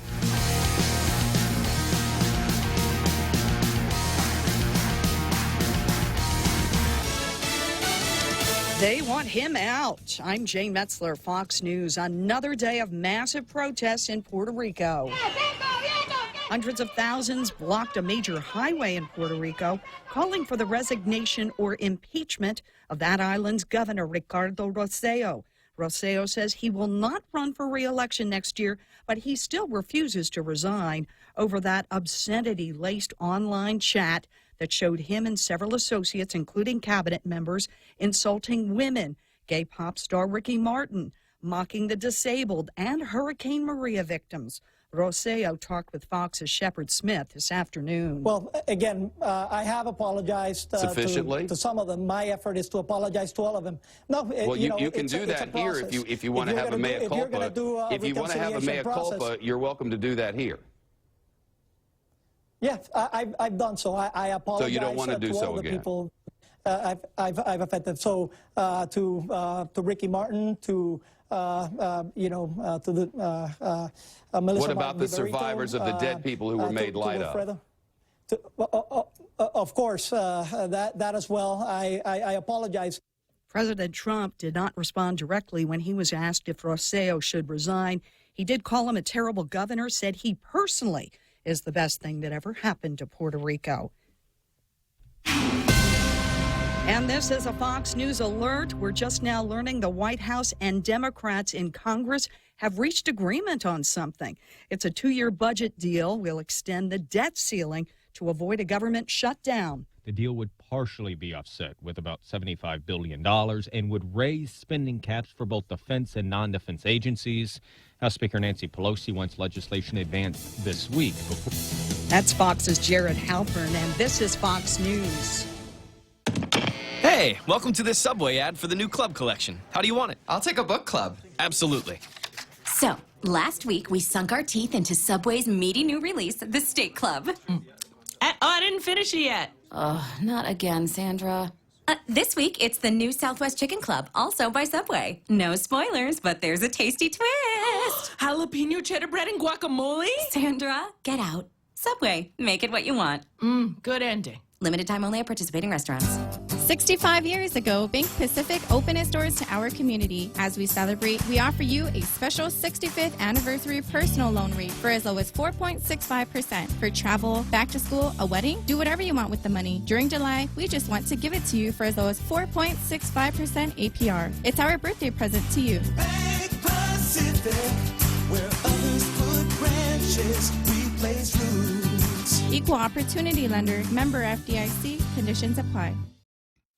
President Trump in a chatty mood today, talking about a wide range of issues, from massive pro-democracy demonstrations in Hong Kong. I think President Xi of China has acted responsibly, very responsibly. They've been out there protesting for a long time. The president also said he will not be watching when special counsel Robert Mueller testifies before two House committees this week.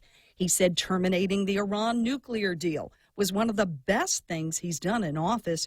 Will there be another deal? If they want to make a deal, it's frankly, it's getting harder for me to want to make a deal with Iran. They called him Papa Funk. But our friend and Fox colleague Arthel Neville called him Dad. Art Neville, a member of the Neville brothers, died at his home in New Orleans. He was 81. All of us here at Fox send our condolences to Arthel and the rest of her family. 50 years ago next month, more than 400,000 people gathered on a dairy farm in upstate New York for 3 days of peace and music.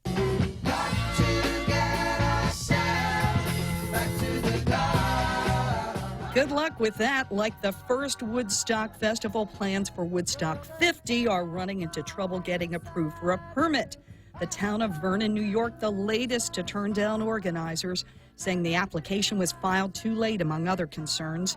The Watkins Glen Raceway already pulled out. On the 3-day lineup, some of the original acts from Santana to Canned Heat. And younger performers like Miley Cyrus, Chance the Rapper, and The Killers. If Woodstock 50 doesn't work out, John Fogerty has a concert at Bethel Woods, site of the original Woodstock. Jane Metzler, Fox News. Security Title is honored to join in sponsoring Ray Gibson on The Point. My name is Alicia Blas from Agate, and this is where I start my day, listening to the voices of our community and sharing thoughts about issues that affect all of us. It all boils down to our people and our land. Putehi Igomamu. Protect your home. When purchasing or refinancing your home, remember to call the professionals at Security Title, just like you call Ray Gibson in the morning. Get 2 Pepsi 12 packs for only $8.99 when you fuel up on $35 or more of premium high-performance fuel. Conditions apply. See stores for details. Circle K. Take it easy. Get a Pepsi 12 pack for only $3.49 when you fuel up on $35 or more of premium high-performance fuel. Conditions apply. See store for details. Circle K. Take it easy. Get 2 Coke 12 packs for only $8.99 when you fuel up on $35 or more of premium high-performance fuel. Conditions apply. See stores for details. Circle K. Take it easy. Mezcla Chamorro Fusion Bistro brings you island hospitality with a true taste of modern Chamorro cuisine. A bistro look that feels like home. Their menu features local and traditional flavors with a twist. From their famous Calaguan Hapa to fresh ahi poke salad and their award-winning barbecue ribs. Mezcla takes your favorite local dishes and serves them with extra flair that you'll only find at Mezcla Chamorro Fusion Bistro. Stop by their newest location in the Grand Plaza Hotel in Tumon. For reservations, call 969-2652. Mezcla, a true taste of Guam.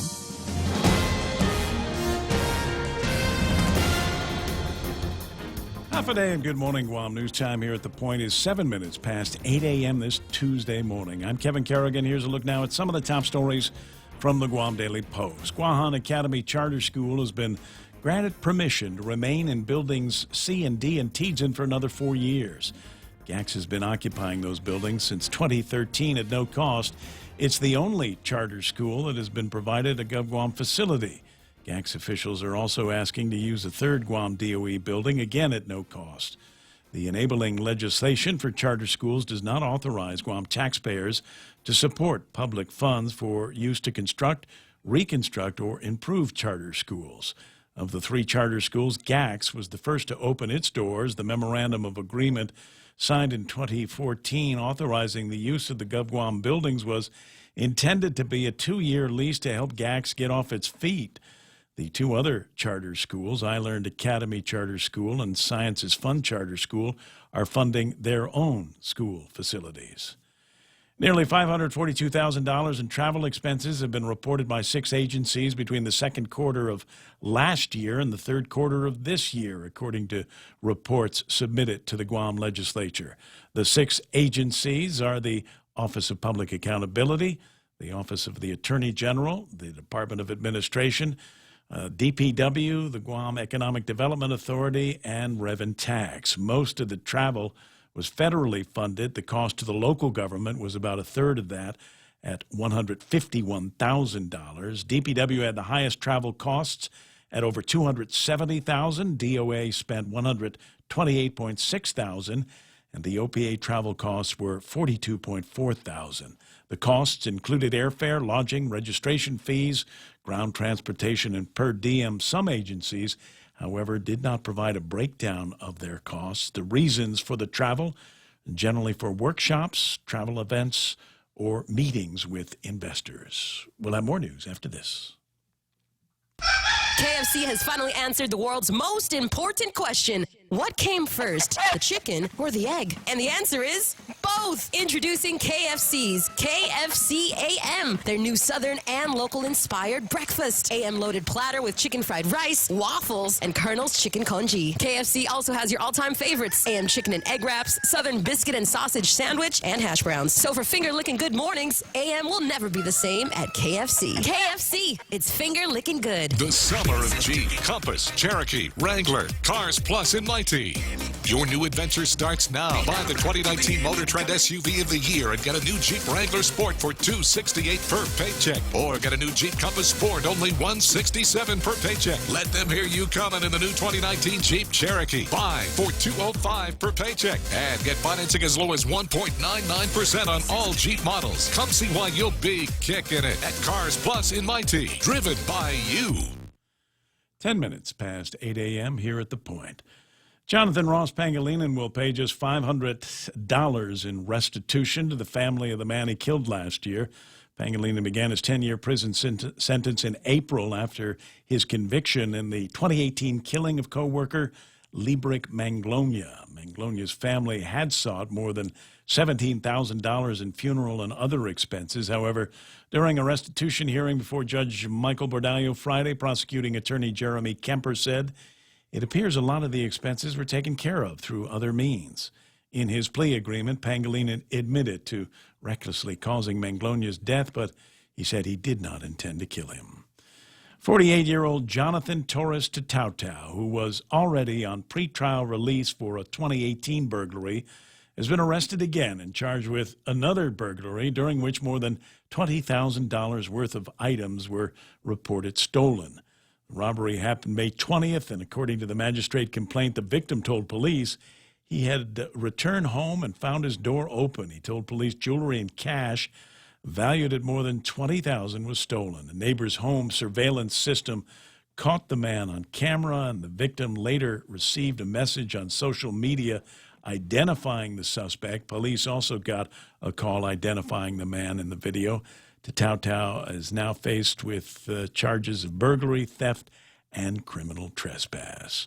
Department of Administration mailing out 1,400 tax refund checks today, totaling $3.9 million. The refunds are for error-free tax returns filed on or before February 11th. For these stories and more, log on to postguam.com or Pick up a copy of today's Guam Daily Post. Ray and Mike now with some weather. It says here, partly cloudy with isolated showers. Winds from the east 10 to 15 miles an hour, decreasing 5 to 10 after sunset. Daytime highs 90 degrees and overnight lows should be about 78 degrees. Let's see if we can put the screen back up on the radar so you get an idea of what right now radar is looking like. From the Weather Center, here is Duke Sky Talker with his interpretation of this cloudy dance. Lots of moisture in the air. You can tell by walking outside, and that's indicative on the radar as well, because we've got a lot of these little isolated showers that are just popping up all over the place. The best rainfall, I guess, the largest area down to our south, also up to the north, but right over us right now, just this steady easterly flow of these slow-moving showers. That'll be what we see for most of the day today. As some of these showers move over the warm land surface later on this afternoon, they could pop up into some thunderstorms, but what you see is what you get for the most part. No major weather systems are going to affect us today. We do have some troughiness that will be moving across. Troughiness? Yeah, troughiness. It'll be moving across in the general trade wind flow over the remainder of the week. So, from Wednesday on through till about Friday, your rain chances will be increased just a bit. Clouds will be on the increase as well, and that might actually help make it a little cooler out there. So, enjoy. Yeah, it's going to be good. I like it. It's 8:12 in the morning, and that's news and weather together here on The Point. Hafa, this is Congressman Nicholas. Our office is currently visiting our villages, providing contact information for our office, and taking any inquiries we may be of service with. All vehicles and staff are appropriately identified for your safety. Please feel free to let our constituent outreach team know how we can be of service to you, and thank you for your kindness.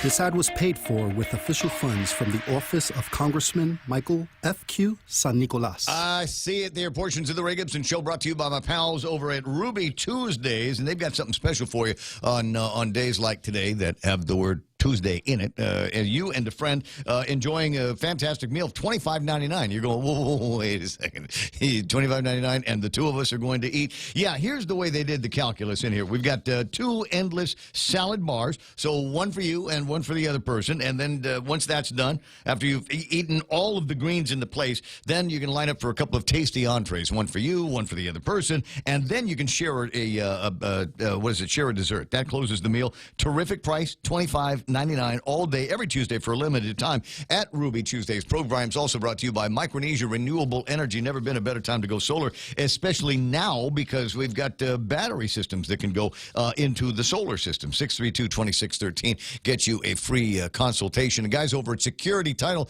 you know what, you buy a house and then you find out that the guy that sold it to you didn't actually have clear title. That's why you've got people like Ron and Kim over at Security Title. Make sure that that doesn't happen to you. Program's also brought to you by American President Line's global presence with a local home. Business travel just got easier. Take your data plan with you for only $10 a day to all 17 data-to-go destinations. Never worry about additional data roaming charges when you go where your business needs you. The US, China, Thailand, and so much more. Have the assurance you need to check emails, surf the web, and stay connected. Call 688-2677 today to make sure your account is data-to-go ready. Docomo Pacific. Better together. I got you. 8:15 in the morning. Portions of the program also brought to you by Take Care Insurance. Cars Plus, where they continue to be celebrating the Summer of Jeep. Their big Jeep sale ends at the end of the month, so you want to get in there and do a test drive on the Wrangler, the Compass, the Cherokee, the Grand Cherokee. 1.99% APR for the incredible sale that they've got going on over at Cars Plus. When you're all done with that, then you might want to go and get something to eat. I don't know. Test driving cars always makes me hungry. Go to Wendy's and try the Berry Burst Chicken Salad. There's fresh berries and feta cheese, grilled chicken, raspberry vinaigrette, and almonds. Yeah, there's a lot going on in this salad. You better find it quick at Wendy's. The Coconut Wireless is back. The Ray Gibson Show. Call now, 888-TALK. That's 888-8255.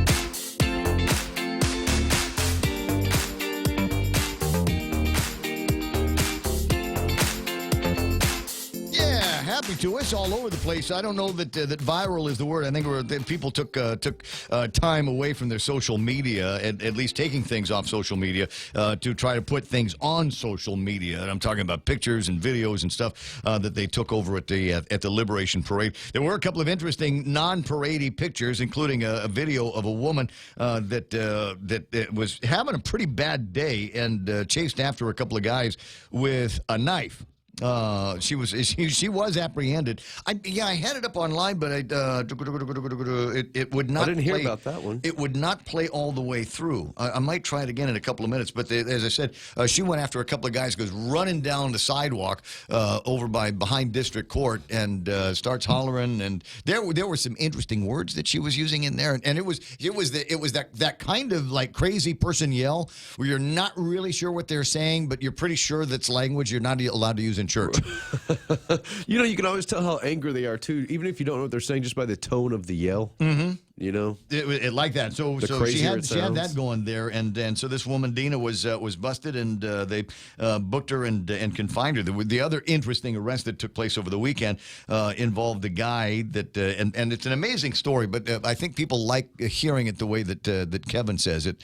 The guy Pui Pui is octopus Pui Pui, but the cops on the magistrate picture put pew pew. Yeah, that was funny. I saw that. You saw that? Well, yeah, because I heard a little bit this morning about Pui Pui, and then I looked, and as I was doing my stuff, I was talking a little bit about him this morning, and I didn't know where the pew pew comes from, but I guess that was. Maybe that's a new one. Well, it is now. Must have, as I said, He probably wasn't fully coherent when he gave them their name. Okay. Or maybe that's just how he smelled when they picked him up and figured they'd fix him with that. Yeah, this pew. If it was a machete, we would be exaggerating. There's something about that in there. I'm trying to. The guy, he was busted for not just urination, but it must have been pants around the ankles and public intox too. Public intoxication. Does that qualify as the full Monty? I think it would. But it is still. And he was in the same state when they found him a couple days later, right? Because it's been like a day or so. No. They busted him. That day. Okay, I think it might be a different guy. You're talking about the guy that in the video by San Jose Market in Mighty. Oh, that's not this. That's not. No, the octopus Pui Pui was busted for going pee pee and on Happy Landing Road. Oh, okay. See, that's what I was confused. I thought it was the same guy. They just caught him days later, and I was like, he's still in the same state. So apparently, the cops roll up on this guy and say, "Stop it!" Right? And he, number one, he doesn't stop. He doesn't pull up his pants. And I don't know. I would hate to be a young cop, just fresh out of the cycle, just fresh out of the academy, and the old mossback sitting in the front seat of the car saying, "Okay, Gibson, go get the naked guy." A dude on a street corner holding his junk. Yeah. No, I don't want that job. Can I glove up? Can I can I wear a helmet or something like that? I want to make sure I'm covered from head to toe because I don't want that thing to touch me. A hazmat suit, something like that. Exactly. At the very least, a gas mask. Oh yeah. The rubber gloves from under the sink. It's one of Two those different cases. guys. But an interesting weekend. We'll go through the whole magistrate report stuff a little bit later on. We had that flurry of earthquakes and the big sporting event that took place on Saturday that 20 or 30,000 people on Marine Corps Drive didn't know anything about was the Pacquiao fight. It's time for Sports with Blake.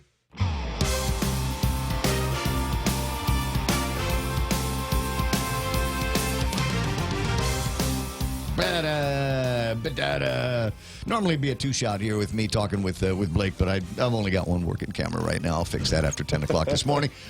So we're not going to be able to get Blake on the screen. You want to watch him, you can watch him on the Star 101. They've got that one of those on their website, star101.gu on the World Wide Web. So congrats to Manny Pacquiao. Had to go the distance in this fight, though. Split decision. Let's see here. And this was his 71st fight. He's almost has as many fights as we have Liberation Day. 71st fight. And he dropped the 30-year-old in the first round and then goes on to win split decision. They scored it barely.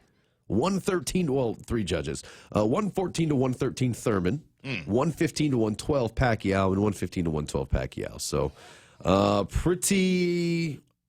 I can't believe he's still doing it.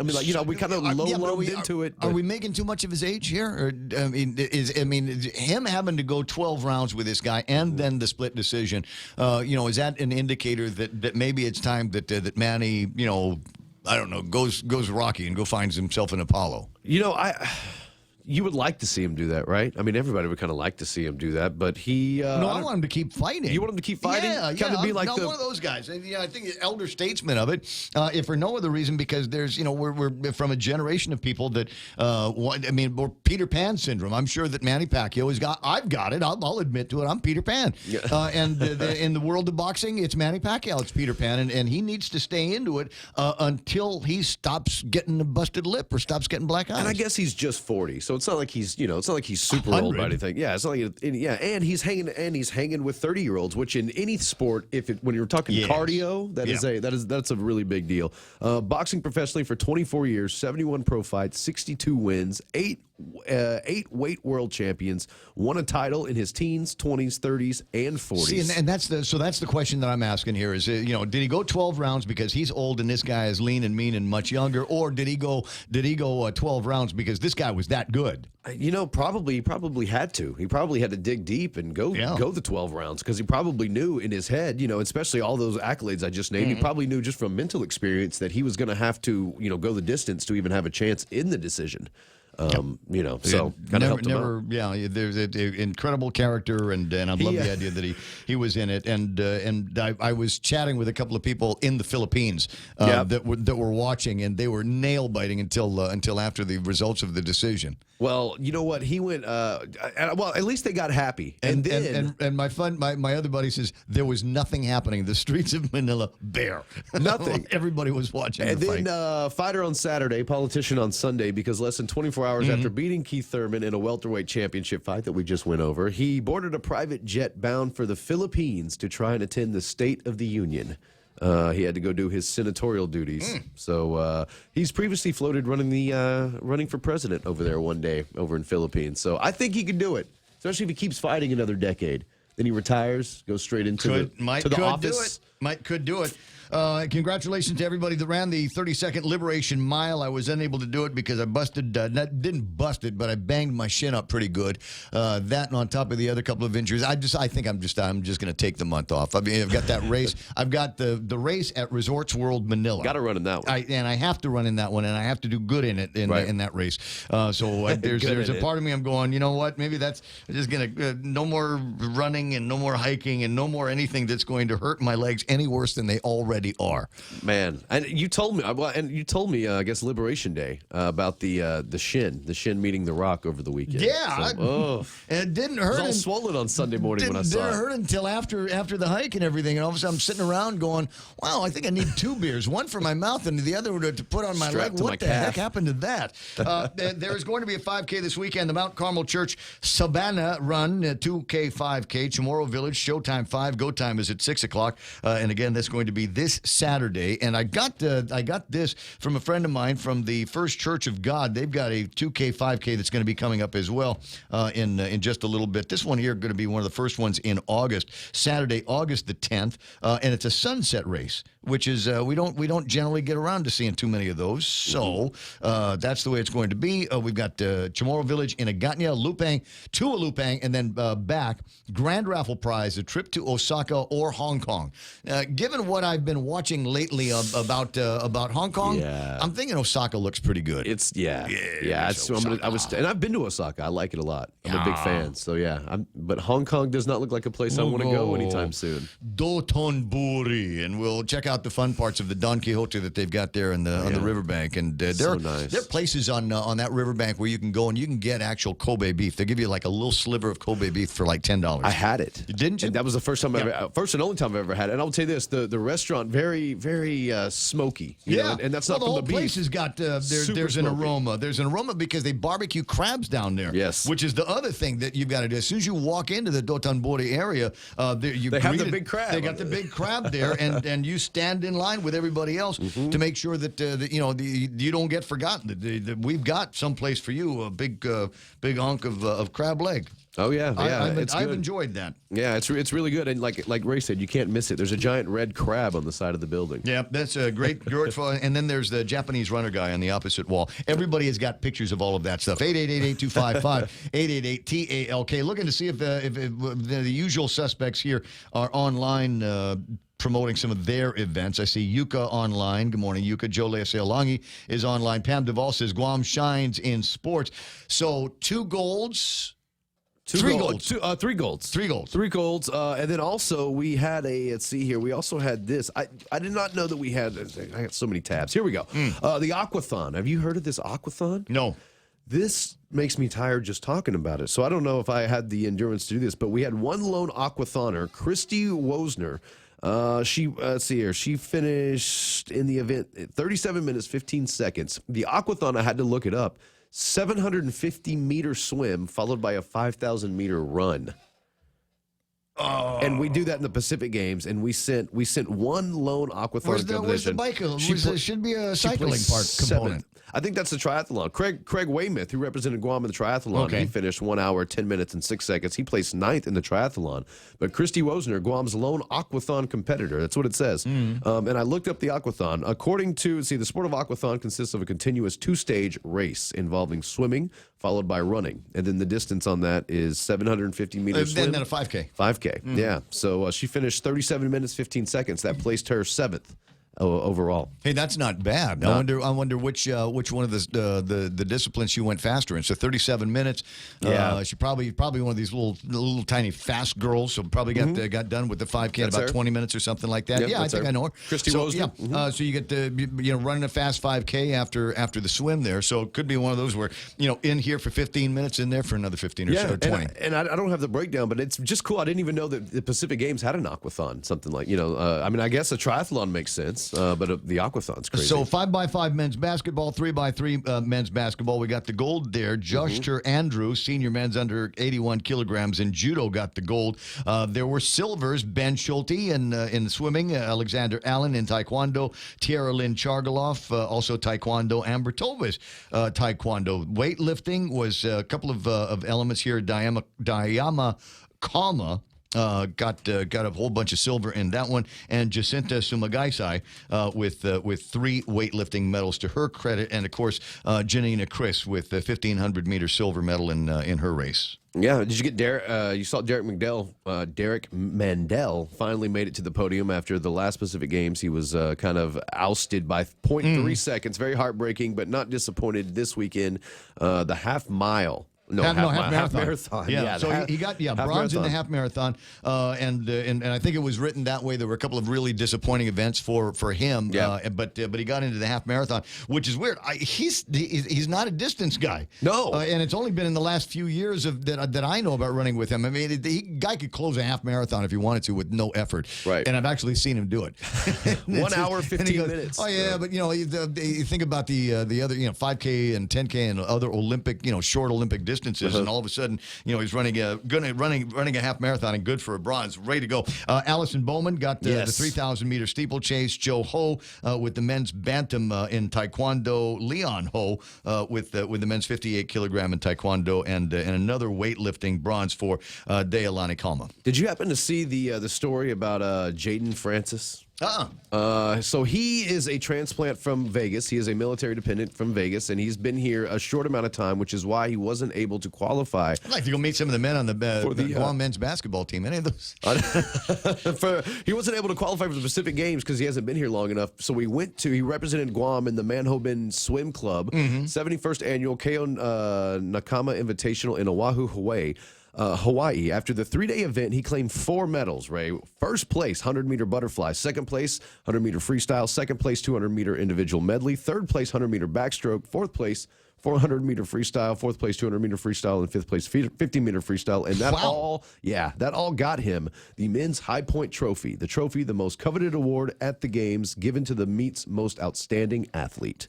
So he's a 17-year-old swimmer. Like I said, he's only been on Guam about a year, and I think to qualify for the Pacific Games and for their qualifications, it's got to be like 3 to 5 years. So that's why he wasn't in Samoa, but he still did Guam proud over in Hawaii, and especially in Hawaii where they think they're watermen and they're really into the water sports and all that. It's a really big deal. 8:30 in the morning. I know that Mike wants to spend a couple of minutes talking about the Pick'em. Yeah, the fantasy football, we decided we're going to go with Pick'em, and the reason that's the easy one, right? Yeah, well, and plus, if it were a full fantasy football deal, It would give Blake and I too much of an advantage because we would actually be competing with the listeners. So we needed a situation where we can actually be kind of taken out of the equation, and it won't have any bearing on how well the others do. So Pick'em is the way we're going to go. I'll set up the league, and I'll let everybody know where they can sign up for that. Okay, so and we'll throw the link up on the Facebook Live and all the usual spots. Now, as far as this Pick'em is concerned, but you guys are still going to be in it, right? Oh, yeah. We're going to be in it. Okay, yeah. but you And just of course, will we can't win. Yes. But our participation in a Pick'em contest will not affect the standing of the other players. Whereas if it were a full fantasy football thing, we would be drafting players along with everybody in the league, and we could put together a really good team, and then nobody else wins, and that would kind of suck. So so we're going to do Pick'em, and we'll have it all. All right, I'm excited about that. We'll do the Pick'em deal, and because I want you guys to feel like you're part of the competition, I would not necessarily have a problem if I pit one against the other and came up with a separate prize for you guys. Well, one thing I was coming up with is that if someone could actually beat both Blake and I, it's a lot of different ways to play. So we'll do a pick'em for whoever wins overall in the pick'em, and then we'll do a separate pick'em with you guys. Right, so that you're competing with him every day and every weekend. Side pot with just you guys, and then a third prize that we can do for somebody that manages to beat both of you. Sorry, you said pot. It's 4:20 somewhere. Well, that sounds good. No, it just whatever it can. We just got to figure out the logistics on the last one, because what if you guys suck and like 20 people beat you?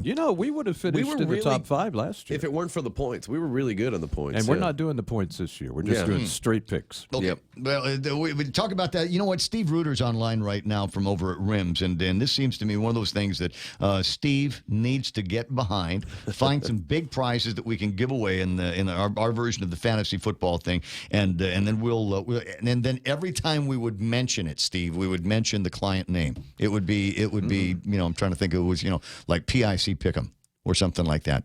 We are a week away from the first game. It doesn't count, but we are right. Well, it'll be a week on Thursday. The first game is August 1st. Yeah. That'll be the Hall of Fame game. Broncos taking on the Atlanta Falcons. That'll be 10 a.m. NBC next Thursday morning.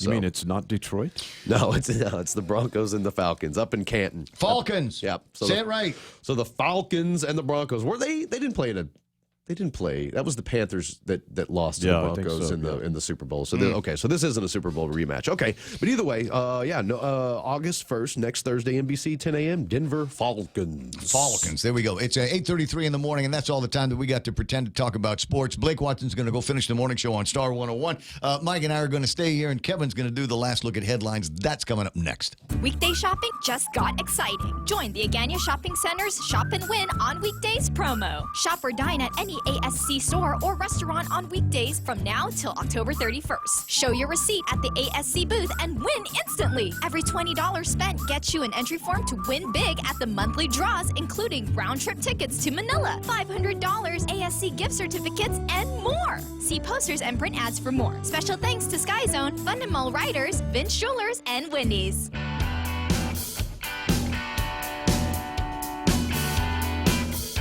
All Neat says ready. I'm ready for fantasy football. Well, good. We'll give you. We'll see if we can come up with ample number of excuses to hang out and do our fantasy football as well. Because I know that I guess what we're doing is the Cliff Notes version of it. We're gonna easy it out all the way, and just here's a bunch of teams, and you tell us which teams you think are going to win, and that's it. You don't have to draft your own people. You don't have to come up with your own team name or pay fees or any of that crap. Yeah, and unlike last year where we were giving confidence points per pick, we're not. We're eliminating that straight as well. So just straight picks. No mulligans. Easy. Take all of 3 minutes to do your picks every week. 8:35 in the morning, and time for headlines from the Guam Daily Post. Here's Kevin Kerrigan. Half a day and good morning, Guam. And the headlines from the Guam Daily Post this morning. The Guam Department of Education has raised a red flag over $26,000 in invoices submitted by the Guahan Academy Charter School that auditors could not verify. Currently, Guam DOE is required by law to verify charter school invoices for accuracy and ensure procurement and other financial laws have been followed. GACS sent invoices earlier this month to draw down on its July allotments. In a letter from Guam DOE to the Department of Administration, Superintendent John Fernandez said Guam DOE's Internal Audit Office was not able to validate two invoices totaling $26,000 for educational site licenses due to the lack of solicited quotations to prove it was a competitive procurement. The Guahan Academy Charter School is the oldest of the charter schools, and over the years, its expenditures have raised a number of concerns, including a $10,000 retreat for its board members at a luxury hotel, $3,600 for a 3-day catered lunch from Joy's House, and $295 in desserts from Gourmet Guam. A bill authorizing funding for the Guam Autism Center and another that provides land for a transit maintenance and office facility were signed into law Friday by Governor Lou Leon Guerrero. Bill 130-35 is now Public Law 35-27. It appropriates $150,000 from the Healthy Futures Fund to keep the Guam Autism Center in operation. It was introduced by Senator Therese Terlahi at the suggestion of Governor Leon Guerrero to make up for a problem in the previous Autism Center funding bill. The other measure assigns administrative jurisdiction to a plot of GovGuam land in Upper Tumon to the Guam Regional Transit Authority. Senator Jose Terlahi introducing that bill, number 4235. It's now Public Law 35-26. GRTA has been in danger of losing $1.2 million in federal funds that has been available for construction of a maintenance and office facility because no property had been set aside to build it on. The federal funding authorization expires at the end of this fiscal year on September 30th. Delegate Michael San Nicolas's war reparations bill is set for a vote in the House of Representatives on Wednesday in Washington, D.C. H.R. 1365 corrects an error in former Delegate Madeline Bordallo's World War II Loyalty Recognition Act, which has prevented reparation award checks from being mailed out to 662 Manamco who survived the occupation and have been waiting for their $10,000 compensation checks. San Nicolas announced the scheduled vote on Sunday, saying he anticipates its long-awaited passage. The vote will occur noon Wednesday, the 24th, in Washington, which will be early Thursday morning here on Guam. For these stories and more, log on to postguam.com or pick up a copy of today's Guam Daily Post. Thanks, Kev. It's 8:38. That's iConnect time. Call iConnect and ask them about the great savings that you can get on your mobile and internet plans. Their number is 888-8888. When your family needs medical care, how often do you find the need to visit multiple clinics? When a child has a serious ailment, do you find yourself meeting a medical provider only to learn you must go somewhere else for testing? At the FHP Health Center, you can find multiple specialties and testing services under one roof. And if your family needs urgent care, FHP is there for you with convenient weekday, evening, and weekend hours. Voted the island's best clinic in Pika's Best 2 years in a row. FHP, our island, your clinic. Learn more at fhpguam.com. I gotcha. 20 away from the top of the hour, 888-825-5888-TALK. And maybe you're thinking about someplace to go for lunch. Can I remind you of one of my favorite places downtown? I got you. It's Mezcla. And in fact, it's one of my new favorites in Tumon as well. They've got a mezcla at the Grand Plaza Hotel. Go to either one of them and try the slow-roasted, smoke-laced pork, shredded, sautéed with onions and cabbage, served over steamed rice and lomi salmon. The name of it is Kalua Pork and Cabbage. Or just say, I want the thing that Ray Gibson was talking about on the radio this morning, Kalua Pork and Cabbage. There is something to die for when you can just pick up the pork in your hands and just pull it out. They call that fork tender. I call that finger tender. So you take that, you throw that up on some tatitas or whatever else. It's watering again. Find it today over at Mezcla. The number 969-2652. The Extra Point with Jerry Roberts of Guam Training. Hi, I'm Jerry Roberts, and every day on The Ray Gibson Show, I get to comment on the incredibly diverse, fun, challenging, sometimes frustrating, often exciting, but always interesting world of work. I hope you'll be there with us. You can find daily transcripts of The Extra Point at guamtraining.com. Tune in every weekday morning at 7:20 for The Extra Point with Jerry Roberts, brought to you by Guahan Insurance Services and First Hawaiian Bank on 93.3 The Point. Yeah, I was just thinking about looking at the traffic gizmo, see if there's anything happening for you right now. If it is traffic where you happen to be, trust, number one, trust that it's not going to last forever. Trust, number two, that it could be worse. And by way of being worse, I mean to say that school is starting before you know it. We go, and this is the way it happens on Guam, is we go from liberation almost immediately into back to school. John Fernandez this morning tweeting on Twitter, who's doing the countdown for back to school? And the answer to that question is, John, just you. You are the only one that is looking forward to going back to school. Everybody, the students and the teachers and the parents might be counting down, going, yeah, we got to get rid of these kids. They've been sitting around the house and making a mess and using up all of the air conditioning and the internet. Let's do something productive with them. I'm looking at the traffic gizmo. I don't see anything that's going to slow you down too much that is more unusual, i.e. the way into Big Navy down in Sumai is busy. Crossing through downtown Hagetney over by Adeloop, a little bit busy at that intersection. And then once you're in the downtown area, Route 4, from about where the Agania Shopping Center is to Kipua Loop, that's just going to be intersection crazy all day. Route 8, seeing the same thing, 8, 10, and 16 traffic. They're moving pretty clear, but you will find a couple of spots over by the McMobile and the entrance to Kenyatta to Loop Road. I think people are practicing trying to get back into Harvest, so watch out for that. 10 and 15 a little bit busy right now. 4 and 10 also running a little bit busy. I see a little bit of 4 and 17 down there over by the cemetery. Looks a little bit busy. Imagine that drive time in Zonia. 8:42 in the morning, and that's right now traffic here in the Point. Biba Guam! As Guam celebrates 75 years of liberation, Nambo Insurance honors the brave heroes who dedicated their lives to fight for our freedom. With great pride, we salute those who made our liberation possible. At Nambo Insurance, they share the same dedication to serve our community. From offering reliable home, auto, motorcycle, and business insurance to providing friendly holiday service, Nambo Insurance is dedicated to serving Guam. From your Nambo family, happy liberation, Guam.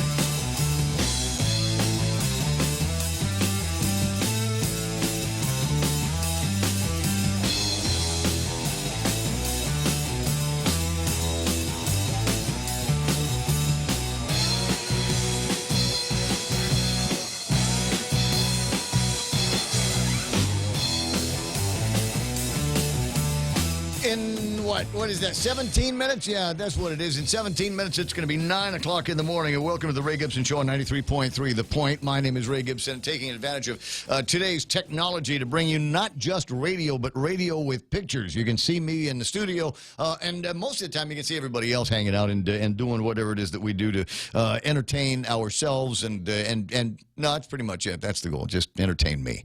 That's the thing. I've come to a point, I think, in where I think if I'm entertained, then you will be entertained as well.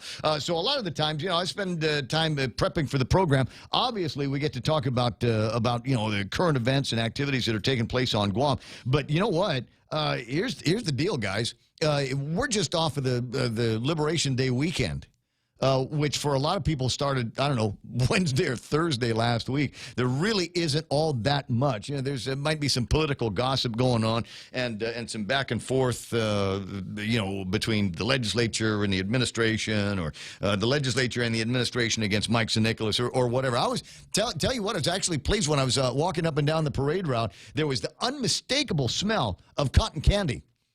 And even before I turned around and looked at the signs, I immediately thought of Mike St. Nicholas. And then I turned around, and sure enough, it was a sign. It was all the people that work in Mike's office across the street, and they'd come out and they started making cotton candy for the kids. That was, if there was a hallmark of today's Liberation festivities, or Sunday's Liberation festivities, I gotta say, it was just the amount of free stuff floating around, but not just the candy that they were throwing off on the sides to the kids. And trust me, there's very little candy left on the streets of Agania today.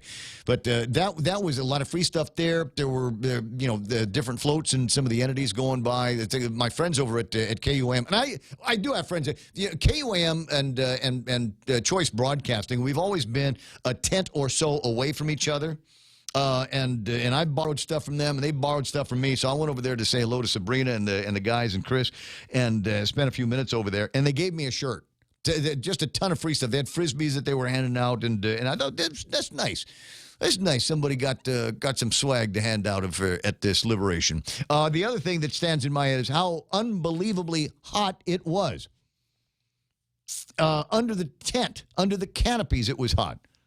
And so I just decided that it's going to be hot. Now, I'm kind of lucky in this way, in that I've already spent a lot of time at the beach. I like going to the beach. I like laying out in the sun and sitting on the sand, and got a cold one in one hand and headphones or something like that if I'm not listening to the music in the background. And I thought that was, and so I've trained myself to be able to handle being in the direct sunshine for a while.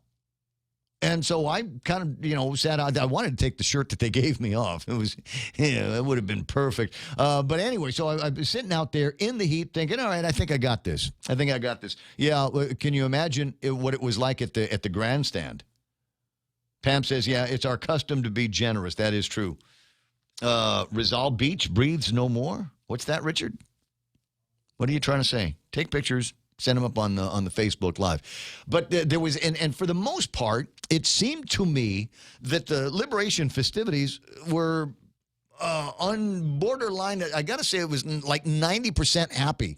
There were only a couple of cases where I had encountered anybody that was having a frowny face. And there was a guy who was leaving one of the tents somewhere as I was walking southbound and hurled out a couple of expletives, something about "don't mess with me." And then he walked off in one direction. Thankfully, it was away from me. And there was that. And then I think I might be able to get the video to play. But it looks like as the day was beginning to wind down, and maybe it was the heat. There is such a thing as crazy from the heat. And so it's possible that this lady had just had as much heat as she could handle, maybe didn't hydrate, and was just having a hard time. So she's running up and down the sidewalk, literally with a knife. And I've got the video. I think I might be able to play the video. And that's her in the center of the screen. And you can see her running down. What you might not be able to see, because they shot this vertically instead of horizontally, is that she's got a knife in her hand. Now, she's hollering something at a couple of guys. And what it sounded like to me on my phone speaker was she was asking for help. Why don't you help me? Why aren't you helping me? Or something like that. And she's got this kind of exasperated look. Hands down, please. Find some shade, and she puts the knife on the concrete, and steps away, giving the guys that she had been hollering at time to lean in and grab the microphone, grab the knife. And it wasn't too long after that that the police rolled up and were able to effect an arrest on her. And I forget what the charges were. But I just hope that at the end of this all, that if she's got some mental stability issues, I hope that she gets seen to by somebody that might be able to assist and help her through whatever it was. And maybe next Liberation will be happier. So what's that? Gave up on the parade feed. Too many technical issues on one side. Other side was too political. Missed the actual parade. That'll happen. My pal Darlene Bloss online while I'm thinking about it. Hello, L.A. Calvo. Hello, Lola. Nice to see you online. Neitz is on. Richard Leon. Therese Uggen-Rigel, the senator's wife, is online. I got my buddy Carlos Barreto there, and Steve Reuter, Adonis Mendiola, James Joyce, Joe Leasealangi, and Yuka Hechinova. Ended up watching Manny, is what he said at the end of all of this. Tried to watch the feeds from down there. You can, and I don't know. We had the opportunity. We actually thought about it for a minute.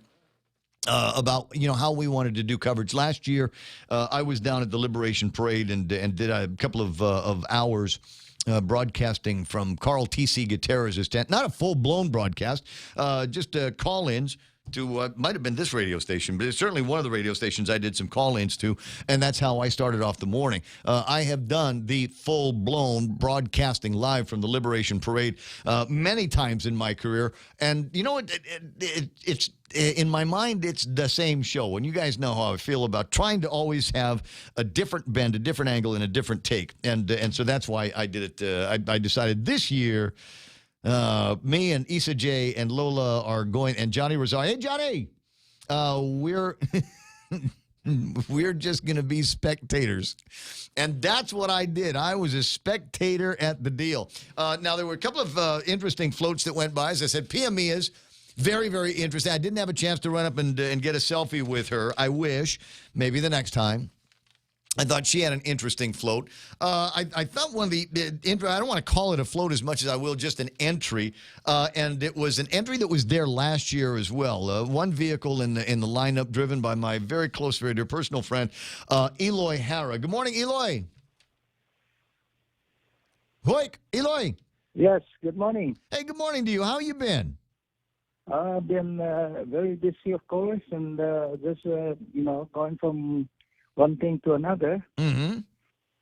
So, well, and the question I want to ask you before we get into the statehood ad and the statehood float was your thoughts here on liberation. You were an actual World War II survivor. You were. I want to say you were already in your teen years when the Japanese invaded, right? yes, when the Japanese came in, I was 3.5 years old, attending the mass at the usual December 8th, Santa Maria and Cumberland's mass. Mm-hmm. And, I saw the actual, the planes flying to bomb Saipan, So, yes. I'm sorry, I aged you a little bit more, but you were under 4 years old, though, when the Japanese actually invaded Guam on that day. So you kind of grew up in the war years. What was that like for you being a little kid? Did they make you go to the school to learn Japanese and sing the anthem and all of that? No, actually, I was just young enough, and I was just about to tell you that because of the the bombing of Sumai, it seems to me like my life began because I didn't quite remember most of the things prior to attending that mass. When the Japanese plane came over, and it seems to me like like I said, I was 3.5 years old because I was born in June, and December 8th is 6 months past June, so I was exactly 3.5 years old, and I did recall that kind of incident because it's unusual. So it was very vivid in my mind. I watched those planes go by to bomb Sumai, and of course I live in Agana Spring, and so at that time, like I said, my life seems to begin with World War II. Wow. That's something else. Did you ever have any close calls with the Japanese? Did you? Because you had to be one of those little kids that had to pay attention to a whole different set of authorities and role models. I mean, were you a good boy, or did the Japanese ever have to take a slap to you? They did to my father, but talking about me, okay, I live in Agana Spring, and I used to, Agana Spring, and the whole road is one down there that. If you know the Agana McDonald, Agana McDonald area, okay, the old road used to be right across the Agana McDonald between the Sisonzan, which is a swamp, and the hillside. There's an old road there, and I live, just a quarter of a mile from Agana McDonald. Mm-hmm. That's where we grew up, before and during the war. So I used to, since I'm too young to go to school, and really almost nobody to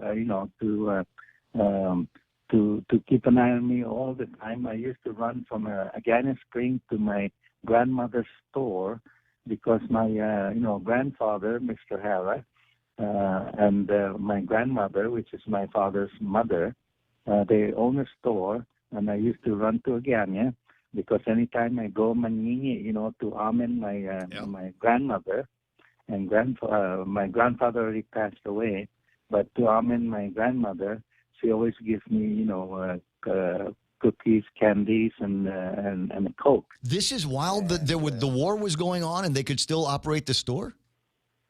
Oh yeah, and actually, because when Japan came in, there was no bombing to to destroy anything. They just came in and invaded and took over. Yeah. But fortunately, because my grandfather is is Japanese, and we are Hara, so they didn't bother us at all. And the only difference I remembered is I have to pass two of those Japanese, guards. They have that little booth that they man, and they stand at attention in front of it. And I have to kumbawa, meaning I have to stand in front of those guards and bow. So that was the only difference that I noticed, is that, we have these Japanese soldiers and sailors running around, and those booths, I have to pass two of those to get to my grandmother's store. So I always have to, stand in front of it and bow. And that's the difference. And then, of course, I run across, between the hills of San Ramon, Sinahanya, and the swamp, the Agana swamp, because that's where the old road that goes into Agana Spring. And by the way, my father runs the water, the water reservoir there. He's the one that runs it, and his boss is a Japanese civil engineer, I believe a lieutenant commander in rank, and they operate the water plant that gives water to the city of Agana. Huh.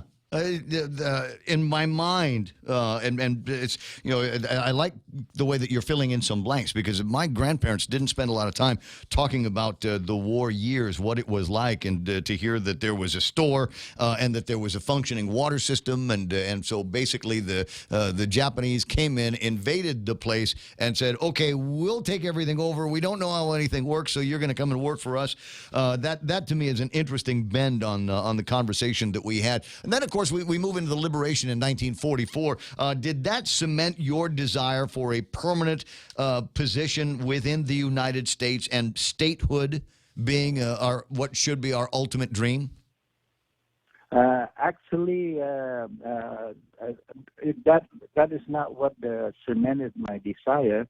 Is after we did the research, the late Tony Palomo and his brother Benigno Palomo, I hired Benigno and his brother because they were one of the historical, knowledgeable of Guam's history. So they did all the research and put together all the information. This brochure that we were passing out during the Liberation Day, that's all put together by the late, Antonio Palomo and his brother Benigno. And then, of course, I joined the Navy in 1962, and my first duty assignment is in Hawaii at the Pacific Command, where Senator McCain's father was the admiral. Oh, yeah. McCain Sr. And, in fact, I was working for Senator McCain, for Admiral McCain, when Senator McCain, Jr., was shot down over Vietnam. Yeah, taken prisoner in the Hanoi Hilton. 8:59. Eloy, I'm gonna let you go. We're gonna ring you up in the next hour because I want to finish the story, but then talk about what you have been doing, and it feels like the loneliest job in the world, pushing statehood. So we're gonna bring you back in the next hour. Okay. Got it. Appreciate that. And Richard, I will ask the question, does Eloy remember the Jap Zero found in the Agana swamp? I was hiking around one up in the Agate area not that long ago. More on that in a little bit. Right now, KUSG Agana and Fox News. Avoiding another government shutdown, I'm Jane Metzler, Fox News. The Trump administration and congressional leaders make a deal on the debt limit and keeping the government in business. Word of an agreement after weeks of talks first came from President Trump on Twitter. The president writes a deal has been struck on a 2-year budget and debt ceiling with no poison pills. He adds the compromise is a big victory for the military and vets. House Speaker Nancy Pelosi has been negotiating with Treasury Secretary Steve Mnuchin to end automatic spending cuts known as sequestration and suspend the debt limit into 2021. Fox's Jared Halpern on Capitol Hill on this point. Protesters in Puerto Rico say there's no negotiating. They want the island's Governor Ricardo Rossello gone for good. He says he will not run for re-election next year, but he will not resign. And so the massive protests continue. Demonstrators blocking a major highway today. They call Rossello corrupt, and they're outraged after reading hundreds of pages of online texts where the governor and members of his cabinet crudely insult women, gay pop star Ricky Martin, mock the disabled and Hurricane Maria victims. Governor Rossello spoke with Fox's Shepard Smith today, who asked him how he can continue to govern. Governor, who's come forward to support you in the middle of this chaos?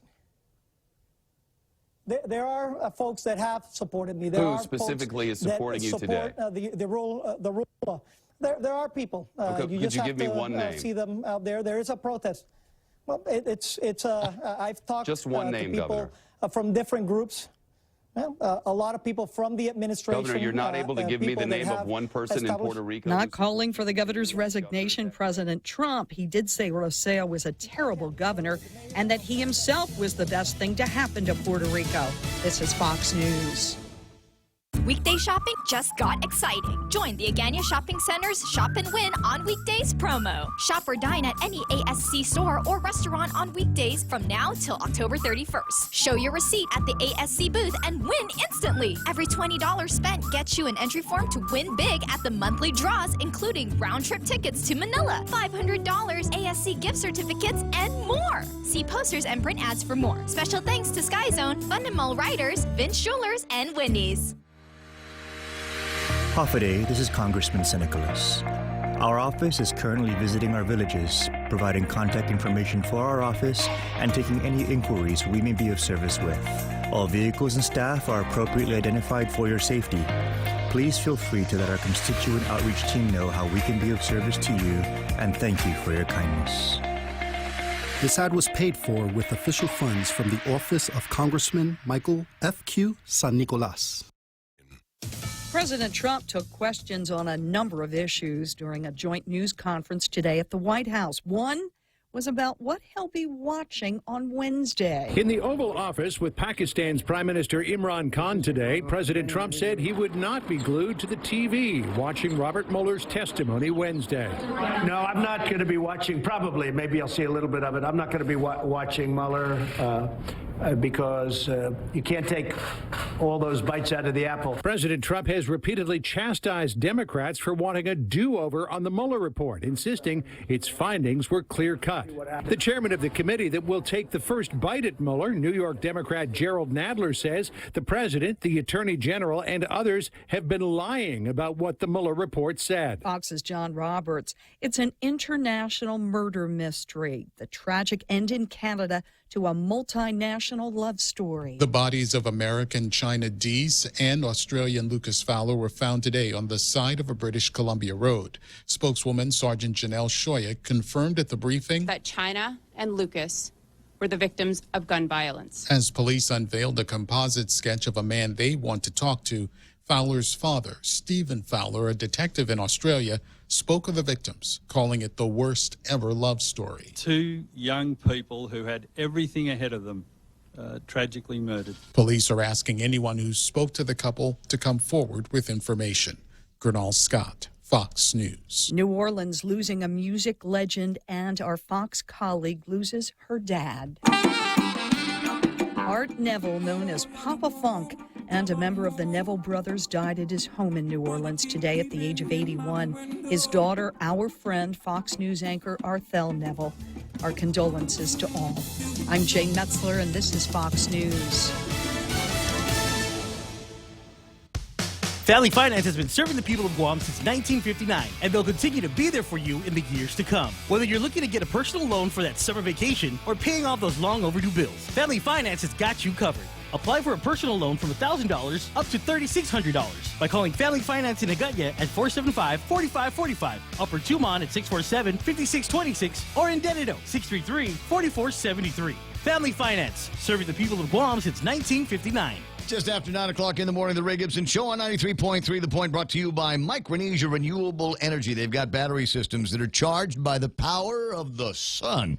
Actually, they're full-blown solar systems, but I'm trying to get the conversation into this is a battery system, and you don't need GPA to charge it up because we've got plenty of sunshine around here. Also brought to you by Cars Plus, where they're celebrating the summer of Jeep. It ends at the end of July, so hurry up, test drive the Wrangler and the Compass and the Cherokee and the Grand Cherokee, and you might be able to be in one of those big car club exhibitions at next year's Liberation festivities. Point broadcast also brought to you by APL Global Presence with a local home. And this is worth knowing. Every single Tuesday at Ruby Tuesdays, you and a friend start with 2 endless trips to the Garden Bar. Like I said, open Garden Bar. 2 tasty entrees, one for you, one for the other, and a dessert that you share for the terrific price, $25.99. This has got to be the best deal going on a Tuesday, and you can only find it at Ruby Tuesdays, Guam. Real Talk Radio is back. Welcome to The Point, Guam's FM News Talk Superstation.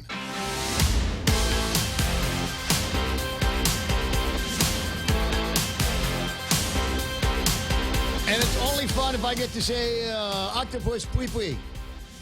That's going to be a thing. That we need to make that. There needs to be. I know that there's a meme. I've seen the meme already out with. And I think Romeo did it, where the octopus and he's got guns in his hand as octopus pui pui pui pui pui pui. Because and he's going to get that. That'll be the thing forever because they misspelled it on his magistrate picture, and it just comes out octopus pew pew, which is the noise, as everyone knows, when you go to range. That's the noise that your gun makes.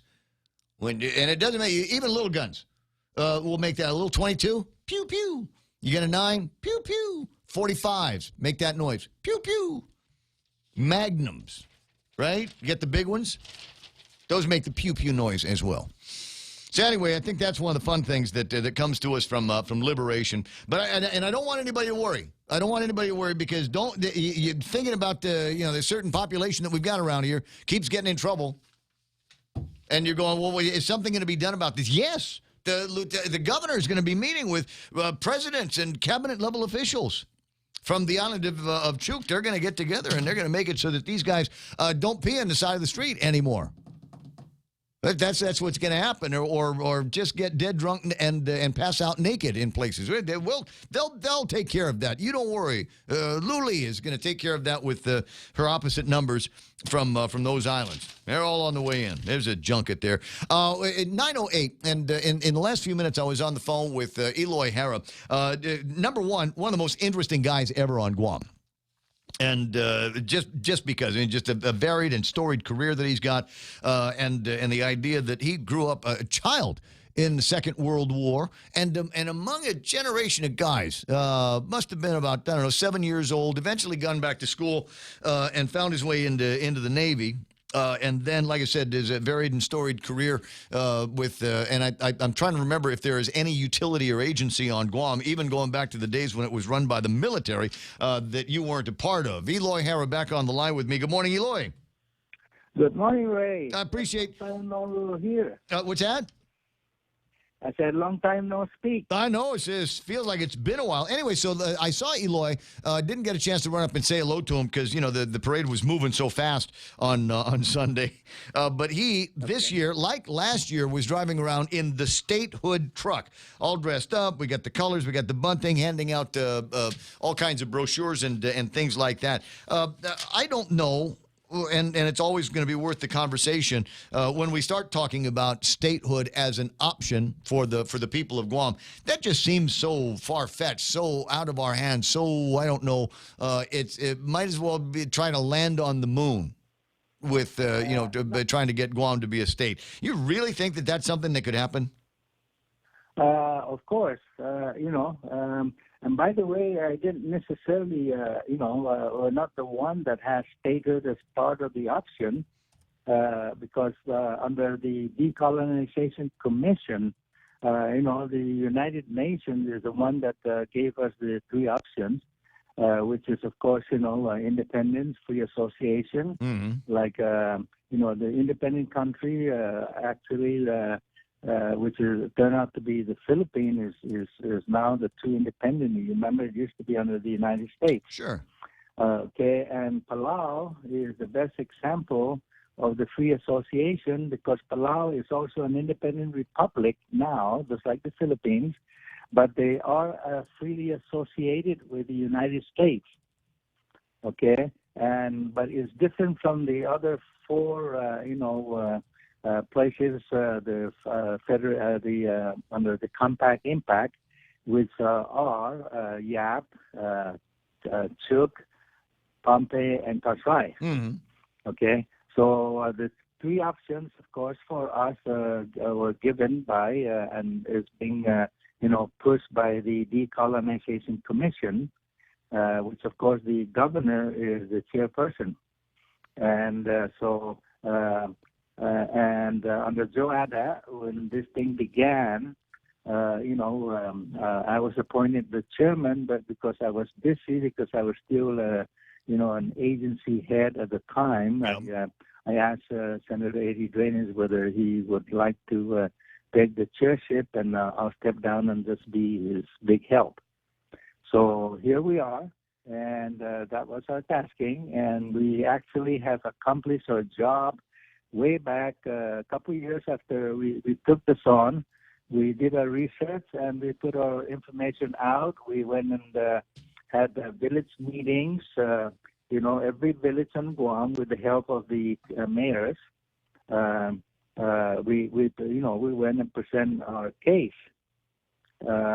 Unfortunately, even back then, there was really not much interest in.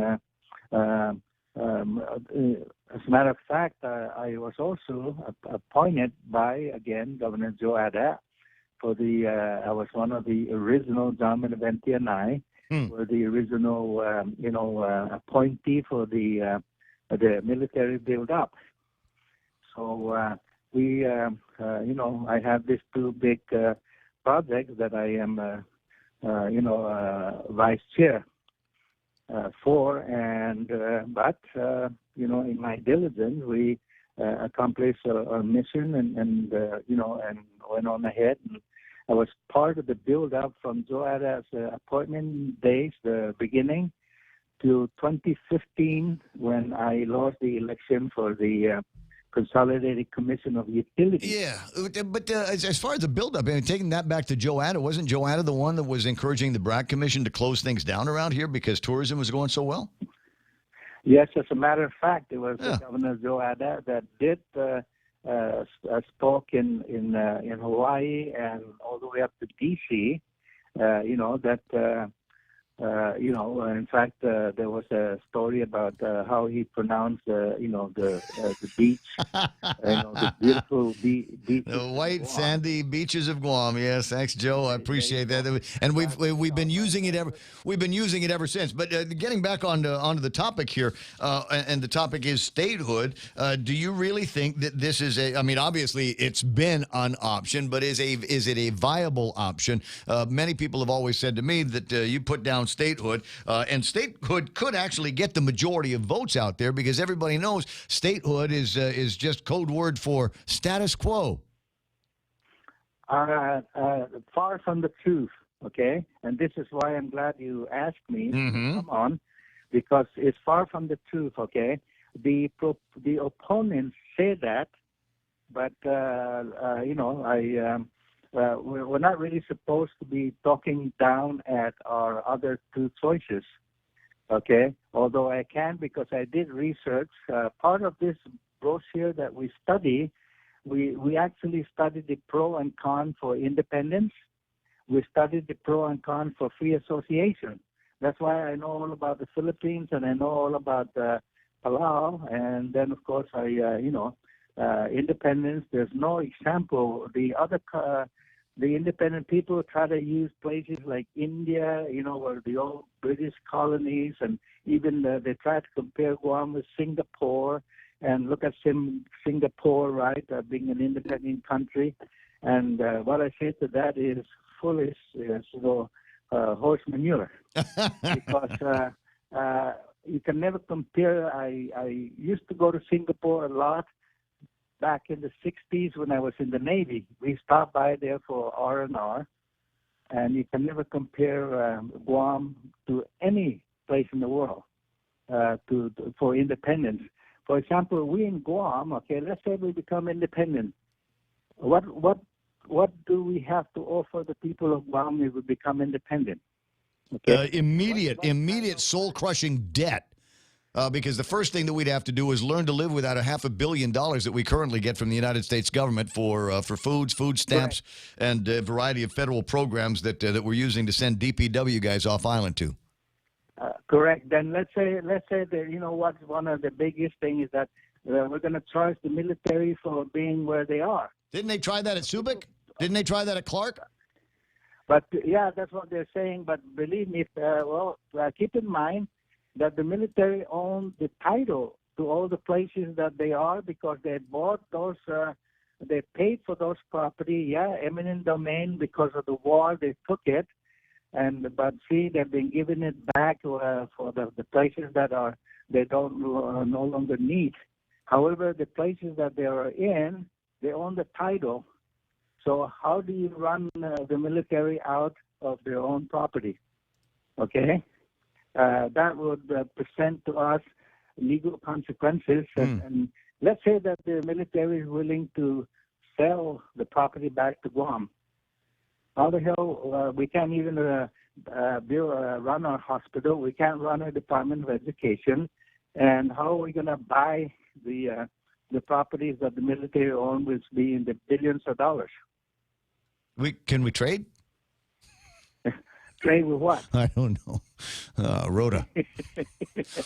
So, see, those are legal consequences that the independents really, or even the free association, have not really have a well, I keep wondering, because this has always been an interesting conversation to me, and it doesn't come up all that often these days. Is the what-if scenarios and then the different conversations. And we now have, and Michael Roberts seems to disagree with the idea that we still need to have a Chamorro-only vote. And I'm thinking, let's just have everybody vote. And see what the feelings of all of the people of Guam are. We can say, well, you have to ask the Chamorros. The Chamorros will vote. They will vote in that, or they won't, or they'll boycott it, or they'll have their own separate one. But I want to have the election. We've got another election coming up in just over a year from now. Thank God. And I'd like that question to be part of the plebiscite. Why can't we do that? Okay, actually, that is a situation which Governor Luliang Guerrero now has to deal with, okay?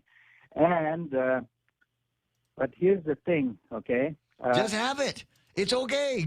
I don't, even the United Nations would push for universal suffrage. And that means everybody that is on Guam now that is eligible to vote would be able to vote in the question. And, and if it comes out to be anything other than what the independence guys got, well, then, that's too bad because you didn't push for the plebiscite before. Okay, here's what I know in reality. There've been at least a dozen, survey that we've done this past since we started this thing, the statehood, and, the thing, okay?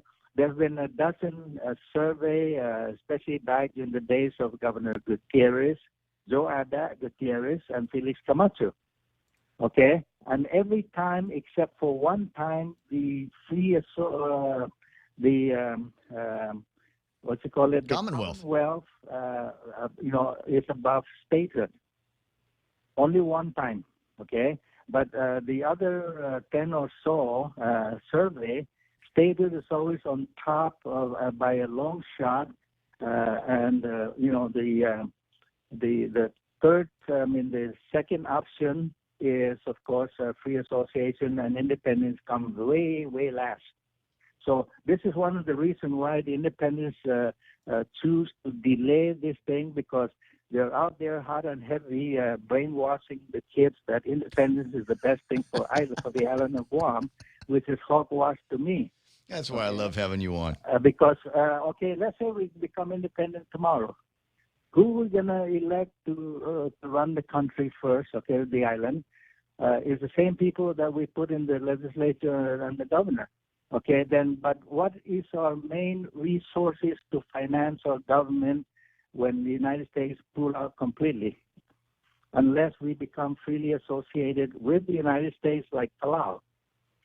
Okay, so other than that, then where do we get our resources? And right now, by the way, the military presence here on Guam is actually over $400 million, close to $500 million by their very presence right now, even though it's the lowest in their number in many years. And that's just their side. That's the military side. You think about how much additional revenue comes to the island in form of other federal largesse. Like I said, first thing that we're going to have to deal with is living within our own means on the revenue that we generate, and absent federal dollars or military dollars, that would come up to about $550 million, and government of Guam barely makes it by on $1 billion worth of a budget.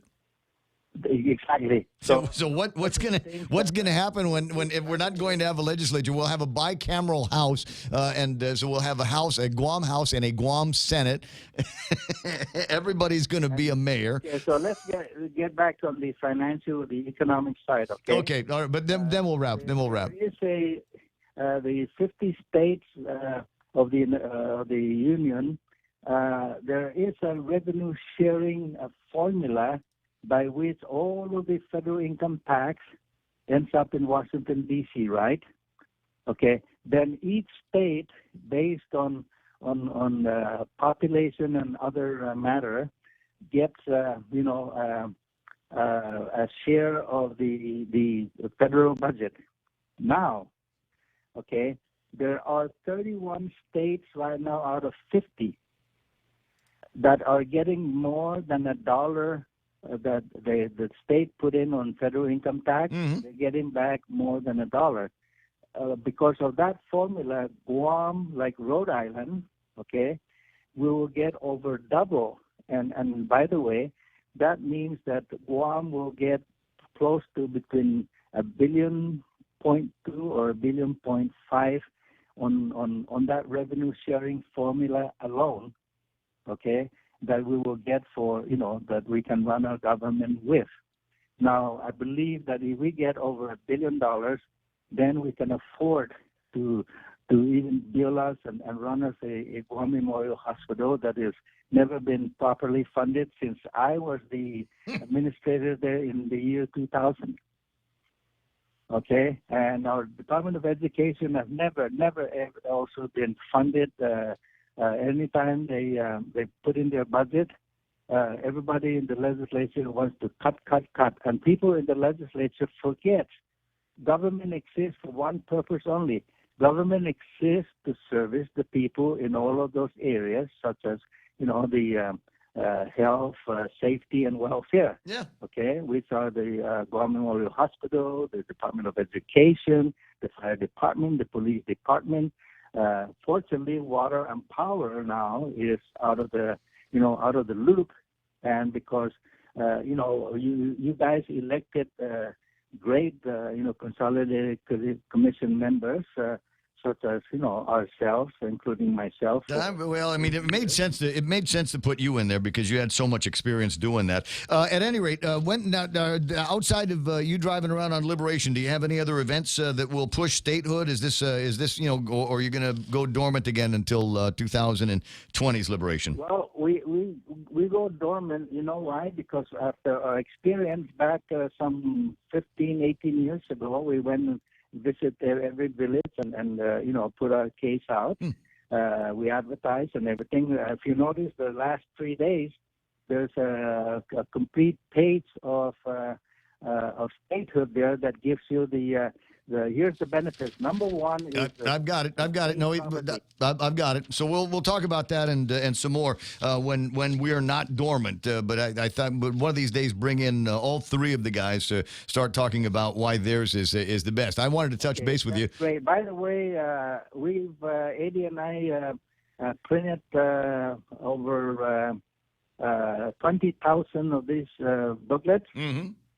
My next plan is to put this in everybody's mailbox. We're going to go down to answer your question, go down to the Election Commission get the addresses of everybody on Guam that is registered to vote, and we're going to insert this brochure in everybody that's registered to vote.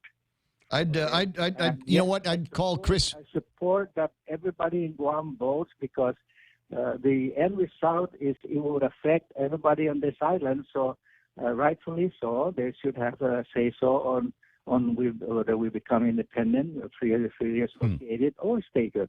I'd like to put Commonwealth back into the conversation. Group don't want it that way because of every survey so far. Independence comes last, and then the freely associated, and statehood is always on top, and it will still be on top.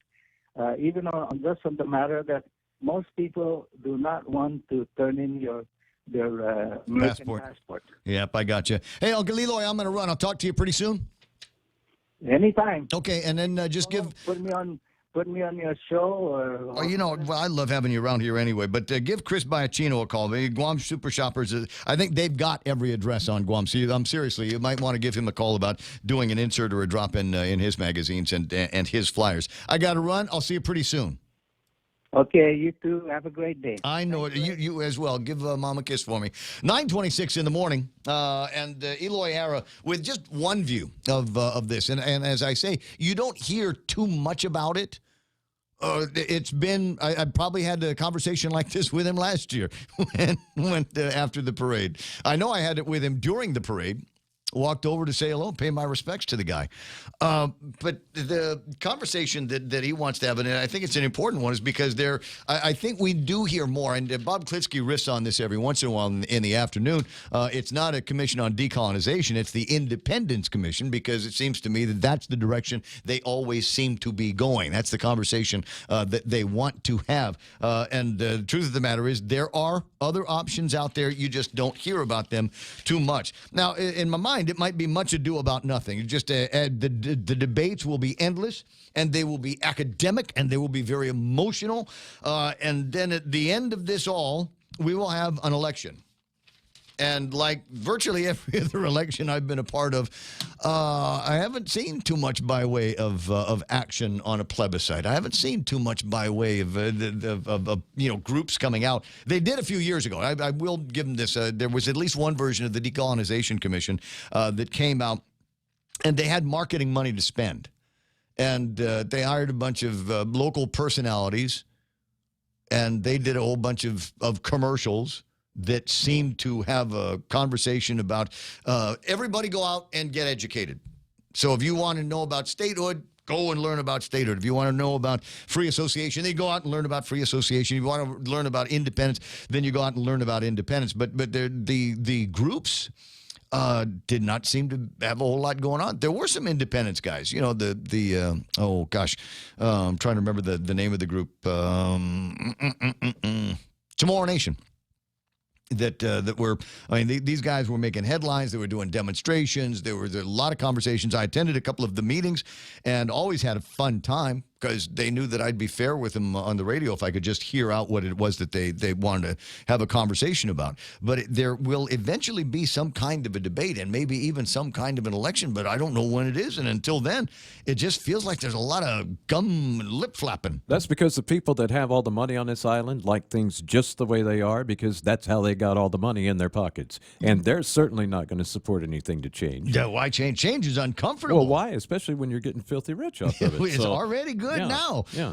Because the other people, they're not filthy rich, of whom I include myself in the non-filthy rich category here, recognizing that each day passes by and, despite talking about things on the radio and hoping that 15 people over at the legislature, in the very least 8 people over at the legislature, can start pushing buttons on legislation that will actually make some kind of a difference.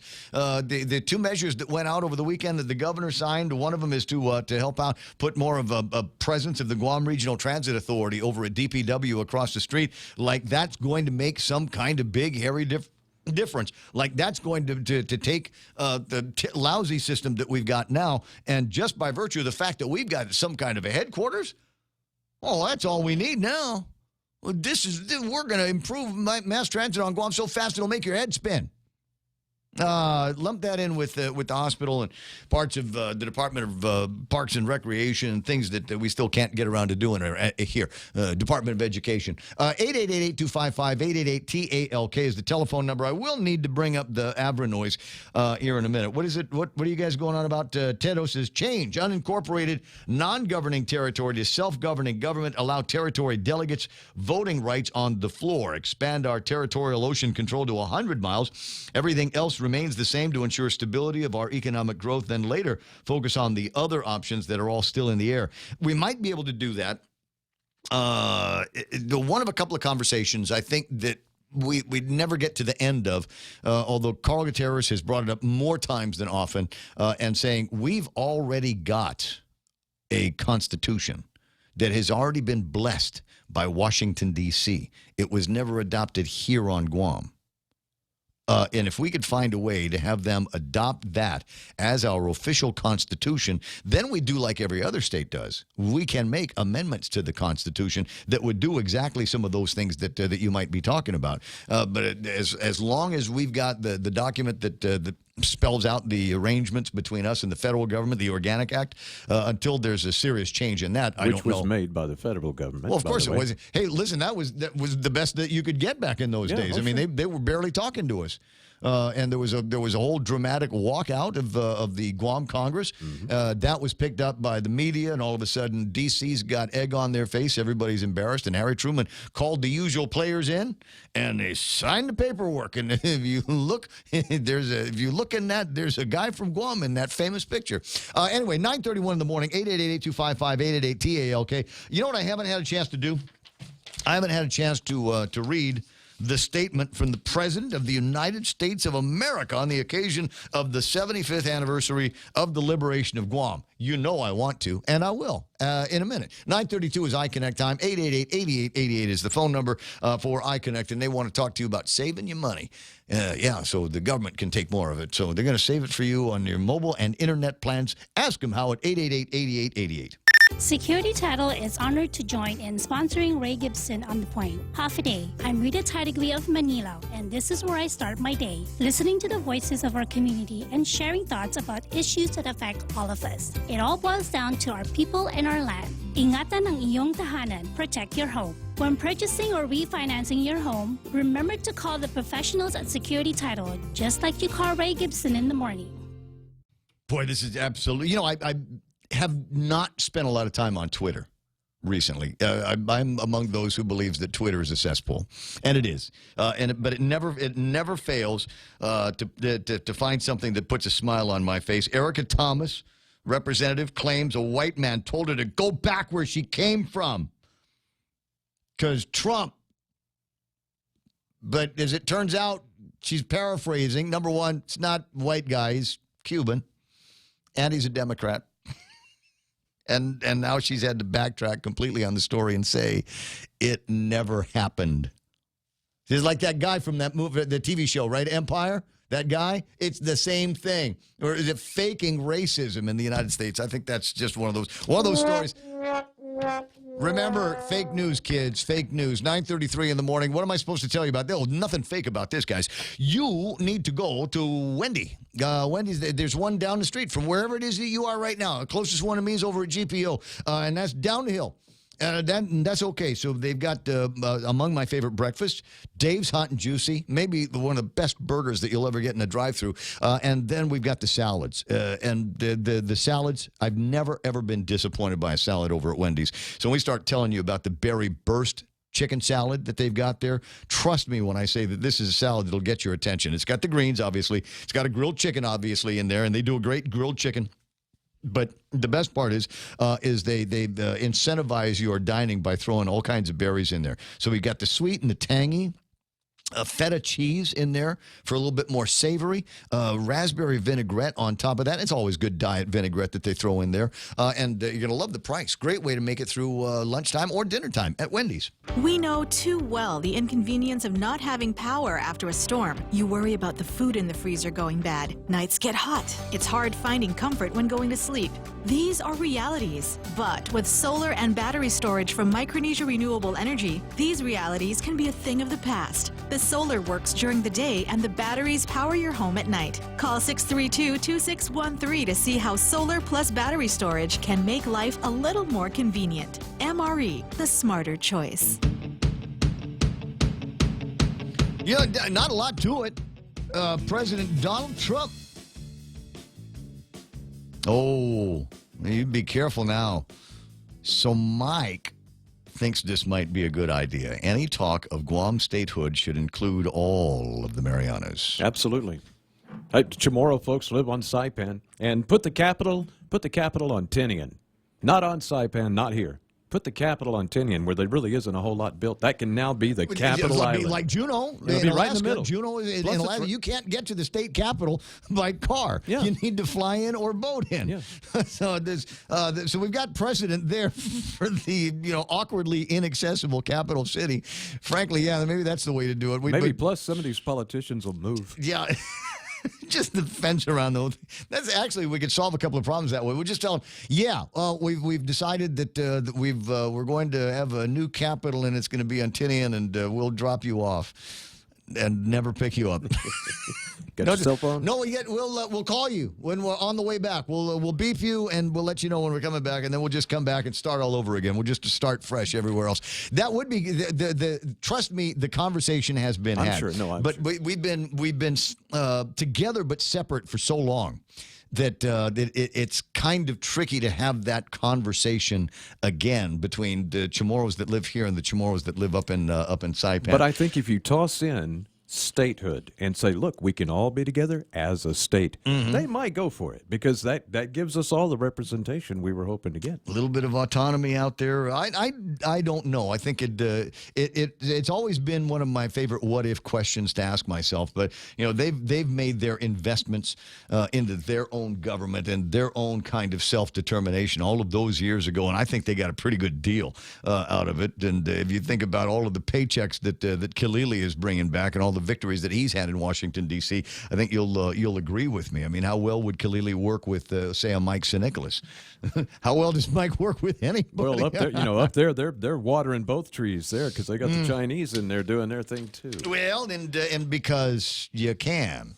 So, and we've had that situation in the past where Russians and Chinese were able to go to Saipan and contribute to their blossoming hospitality industry. Here we are, Guam, a mere 120 miles away, if that, and we weren't in the same batch of. We didn't get the same batch of privileges there, and all we were asking for is parity. Use the old casino as the Capitol building. Like I said, Nate, we'll just put everybody on a boat. We'll send them out there, and just here's your stuff. Okay, go make laws. Remember, this was the historic location from which the atomic bomb was launched. There's Taga. Go make some bombs. Go ahead. Now you make laws. 9:38 in the morning. Sorry, just to where my head's at. In the meantime, we still have a president of the United States of America. Took some time out and wrote us a letter. 75 years ago, American forces landed on Guam to liberate the United States territory that Japan had seized following the attack on Pearl Harbor. I don't believe we were a territory at the time. Fact check. Today, as we celebrate the liberation of Guam, we also remember the more than 1,200 Marines, soldiers, sailors, and airmen who laid down their lives.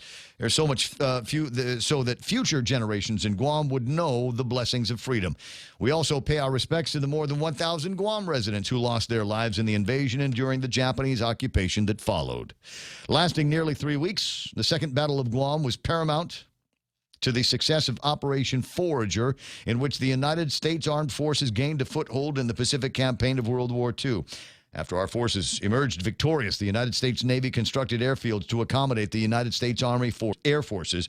These facilities would prove to be instrumental to the success of aerial attacks throughout the Pacific theater and our defeat of the forces of Imperial Japan. Today, Guam continues to be an important strategic hub in the Western Pacific, as well as an economic and cultural asset of the United States. As we commemorate the 75th anniversary of the liberation of Guam, Melania should have been on PME's float. Melania joins me in recognizing all our country's service members and their families for their sacrifice in defending our cherished liberties. The fact of the matter is, once the territory was ceded by the Spanish in 1898, Guam has been a U.S. territory since that point. I don't know that I got to check the distinction on the territory because I don't.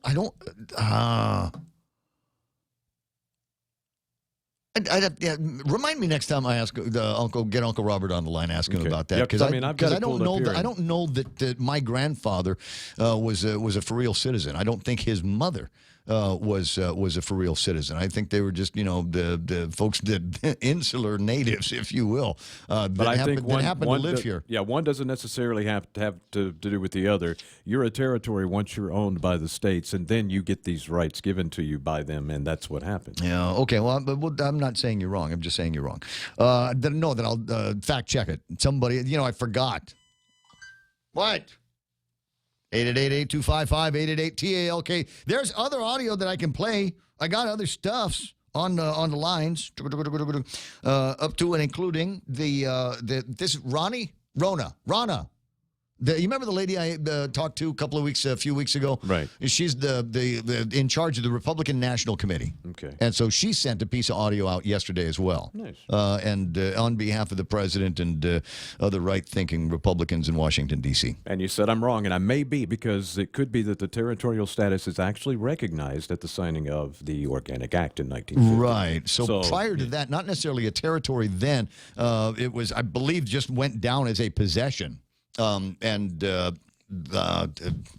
American nationals, I think, is how they might have referred to us as opposed to citizens. But that's just me. Anyway, so this is what Rana had to say, and we'll play it for you now. And there's a long delay. On behalf of President Trump, Vice President Pence, and everyone at the Republican National Committee, we would like to wish the people of Guam a happy 75th Liberation Day.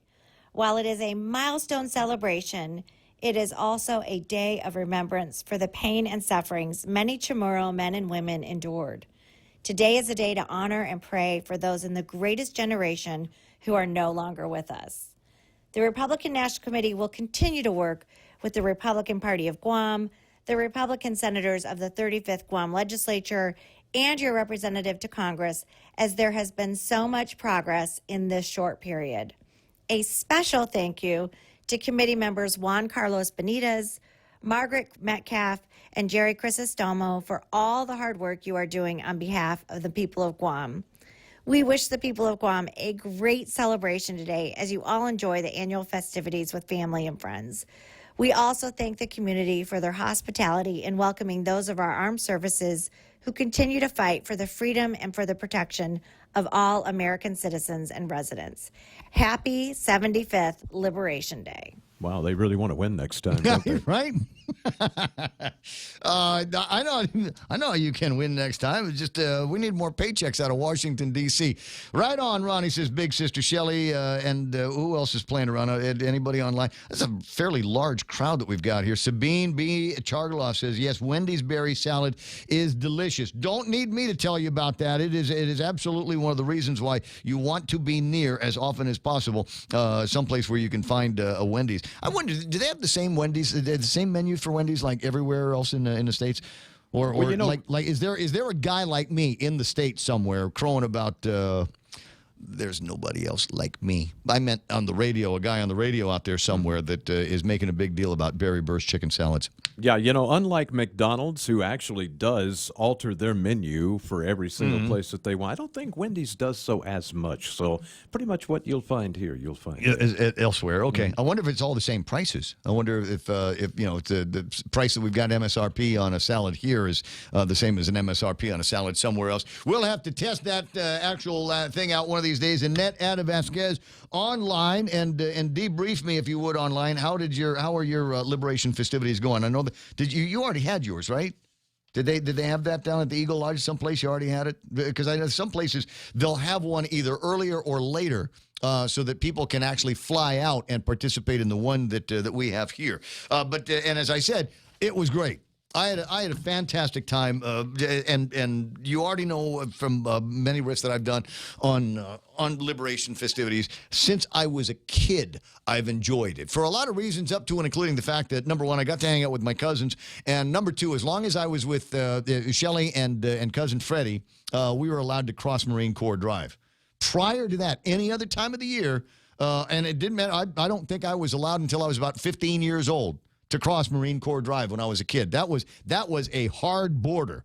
And growing up at where Mariana Sales is, where Moylan's Party World is, that was, we were always very, very conscious of where that was. But on Liberation Day, and back in the day, we used to have a 4th of July parade.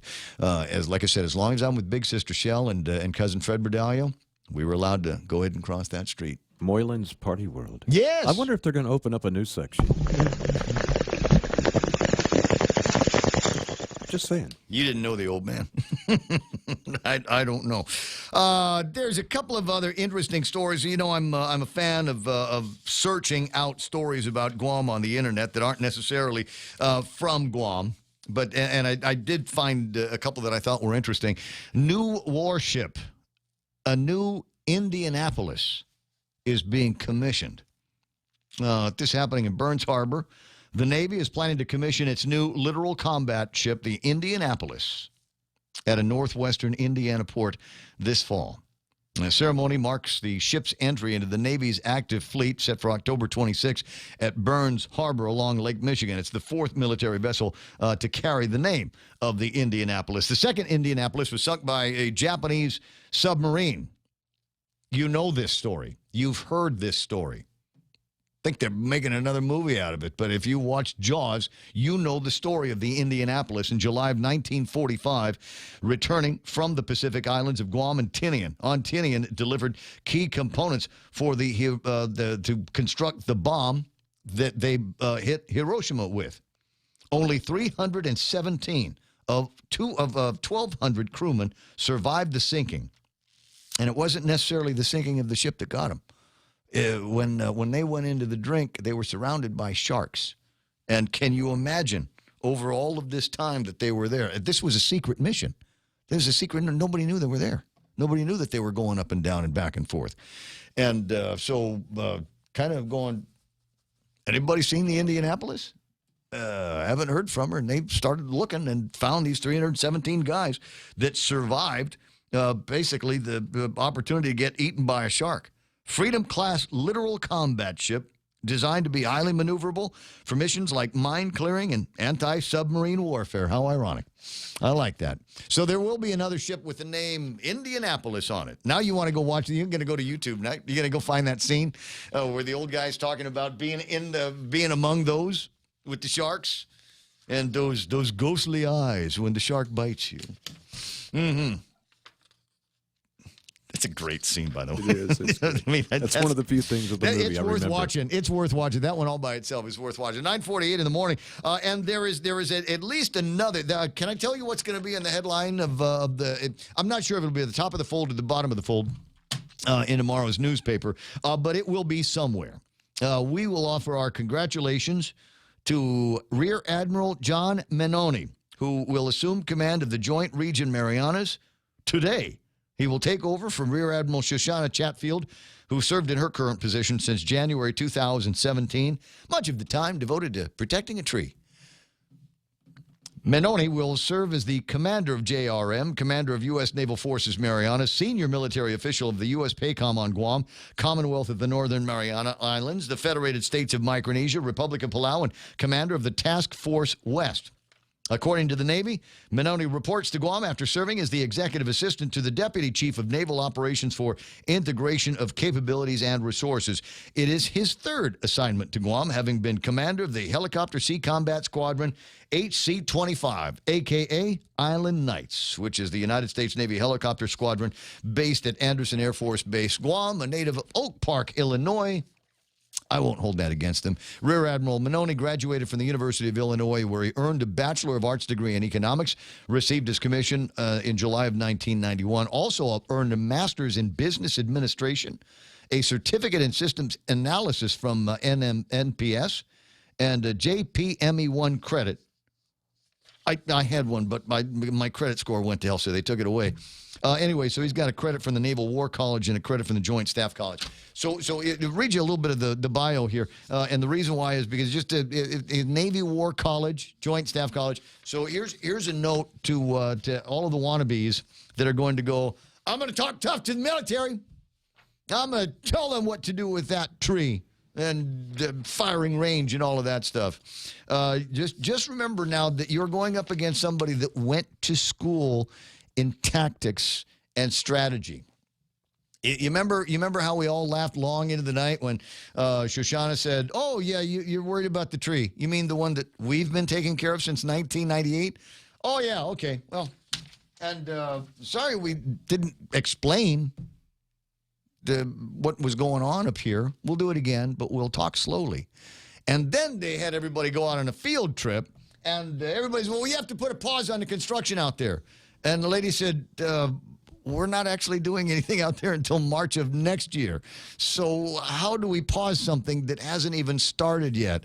And I just got to go. Just thinking about all these guys out there that thought that they had the Navy by the short and curlies, and at the end of the day, look like they're the ones that are stepping in it. And this guy's smart. Like I said, she's going to teach at the War College. Yeah. These people, they're trained in strategy and tactics.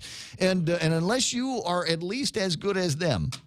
And this guy's smart, too. The closest thing I come to being into systems and analysis is trying to figure out if my computer's broken or not. Yeah. That's about it. Yeah, so can you see it now? Yeah.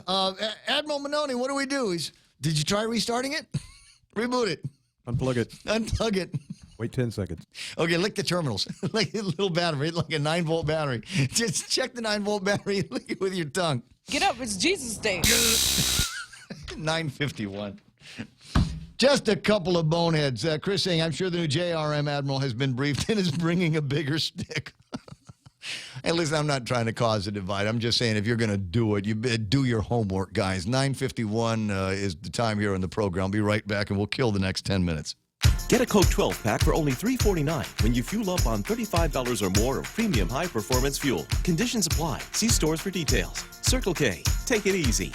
Get a dozen extra-large eggs for only 49 cents when you fuel up on $35 or more of premium high-performance fuel. Conditions apply. See stores for details. Circle K. Take it easy. Get a case of Circle K water for only $2.99 when you fuel up on $35 or more of premium high-performance fuel. Conditions apply. See stores for details. Circle K. Take it easy. Mescla Chamorro Fusion Bistro brings you island hospitality with a true taste of modern Chamorro cuisine. A bistro look that feels like home. Their menu features local and traditional flavors with a twist. From their famous Calaguan Hafa to fresh ahi poke salad and their award-winning barbecue ribs. Mescla takes your favorite local dishes and serves them with extra flair that you'll only find at Mescla Chamorro Fusion Bistro. Stop by their newest location in the Grand Plaza Hotel in Tumon. For reservations, call 969-2652. Mescla, a true taste of Guam.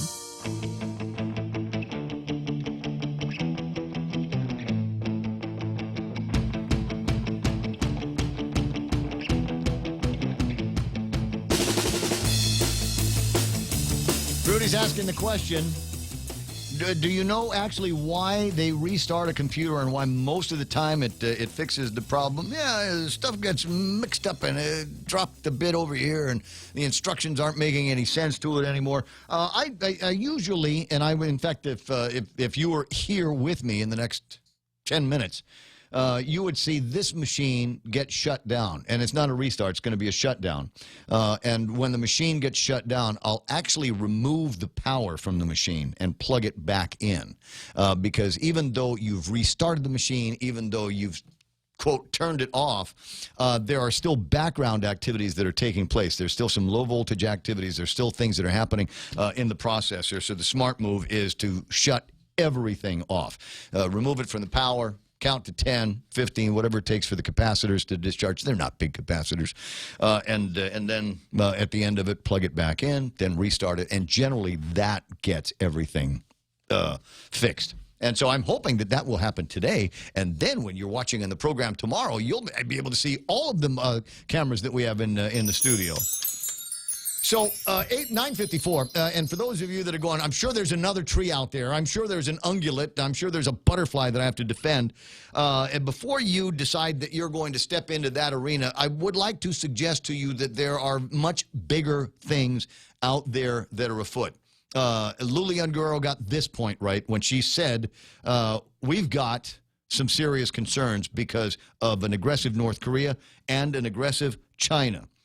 Now, from the headline here, you'll go, oh, what's that got to do with Guam? And the headline in a story from Taylor McDonald reads, Vietnam calls on China to remove the oil drill ship. And China and Vietnam have been scrapping it up for a while now. Yeah. But Vietnam has asked China to remove an oil drill ship that is operating near the Spratly Islands in the South China Sea after Beijing reportedly tested numerous formidable new missiles. They tested the missiles, got everybody's attention, and then went in there and started looking for oil. Spratly is part of what they refer to as the first chain and has been heavily disputed over the course of the years. Large-scale standoffs have been reported between several Coast Guard ships from the two countries as the drill ship neared the Spratly, which are within Vietnam's internationally recognized exclusive economic zone. Does that make any difference when you've got somebody like China coming in with all kinds of crazy new high-tech equipment? They've got, I'll tell you more. Between June 29 and July 3rd, China test-fired anti-ship medium-range missiles into 22,000 square kilometers on the South China Sea between Paracel and Spratly Islands. God, I can hear my dad talking now. The waters are claimed by the Philippines and Vietnam and are close to commercial air and sea routes. China is believed to have been testing the 1,500-kilometer range. That's a long ways. 1,500 kilometers, DF-21D, or what they refer to as the carrier killer. The missile, which is not thought to have been tested before, is designed to attack aircraft carriers. It drops vertically into a target and then maneuvers into its final phase, earning the missile nickname, by the way, the Guam Express. Oh, leave us out of it, guys. We already had the Japanese here in the 40s. What? We don't have any carriers. The tests were seen as a warning to Washington that its vessels were vulnerable within the South China Sea, so stay out. Exploration for fossil fuels in the resource-rich sea is seen as one activity that might spark a conflict. Over the last several days, the China survey ship Haiyang DZ-8 and its escorts conducted activities in the southern area of the East Sea that violated Vietnam's exclusive economic zone and continental shelf. This area lies entirely within Vietnamese waters, according to the Vietnamese. And the Chinese response is, kind of gun you got? Got a Guam Express? You want to back that up? That's pretty much their stance. I mean, all of this has been determined through international treaty, and China is just like, no, this is ours now. That's make us that's stop. where we're going. Make us stop. There we are. And that's we were talking about this. So, like I said, you think the tree is important and all of this other stuff. Yeah, it is. But at the end of the day, we are at peril. From a neighbor not too far away who has shown their aggressions. Annette talking about liberation. Yes, we held hours on 713 in Redondo Beach. A lot of work and all worth it. Growing up on Guam with all the fandango training on how to put a fiesta together paid off. Our Howley neighbors now want to visit Guam and embrace the culture. Yes! Come here. Come, embrace the culture. But you got to be careful with the embrace. Some people just, you'll choke it and it'll die. What's that? I've been asking to drill for water on my farm. Can't afford water rates to keep my lemon trees alive. I get a lot of strange looks, LOL. Might be able to find something up there. I don't know to what degree you're allowed to do that kind of thing, drilling for water on your own property on Guam. I don't know what the right is. That still? I'm not sure if I'm going to use the phrase right. Riparian rights. Maybe you've got a right to the water underneath your property. And maybe you don't. Look at the time, 9:58, 9:59 just about, and that means that we're just about done with this program here. What have I got to look forward to today? Well, I got air conditioning stuff I got to take care of with the guys over at Triple J, so that's going to be fun. It's going to be expensive, but it's my fault. So we'll work on that and then work on putting together a great show for you tomorrow. I think there will be more. Like I said, I think that one of the front page stories is going to be the change in command ceremony with one Rear Admiral taking over for another. Shoshana, we only had a chance to meet a couple of times, and they were both good meetings, and I appreciate your use of the English language. I remember a speech that you gave on the occasion of the recognition of the Cormoran. And its incredible crew and its incredible story. And remember that that speech got me right in the feels. Hope to hear from you and your family again. I'm sure you'll be back. It's 10 o'clock in the morning. The radio station is KUSG. I got you. My name is Ray Gibson. On behalf of Michael Knight, Kevin Kerrigan, Blake Watson, everybody that makes this show so much fun to be a part of and listen all the way to the very end. Look at you guys. Nobody's leaving all day. That's great. Thanks for playing. We'll do it again tomorrow about 6 o'clock. KUSG Agana, stand by for Fox News Live. No poison pills, better still no government shutdown. I'm Jane Metzler, Fox News. It won't be a done deal until Congress votes and the president signs the bill into law, but federal workers, members of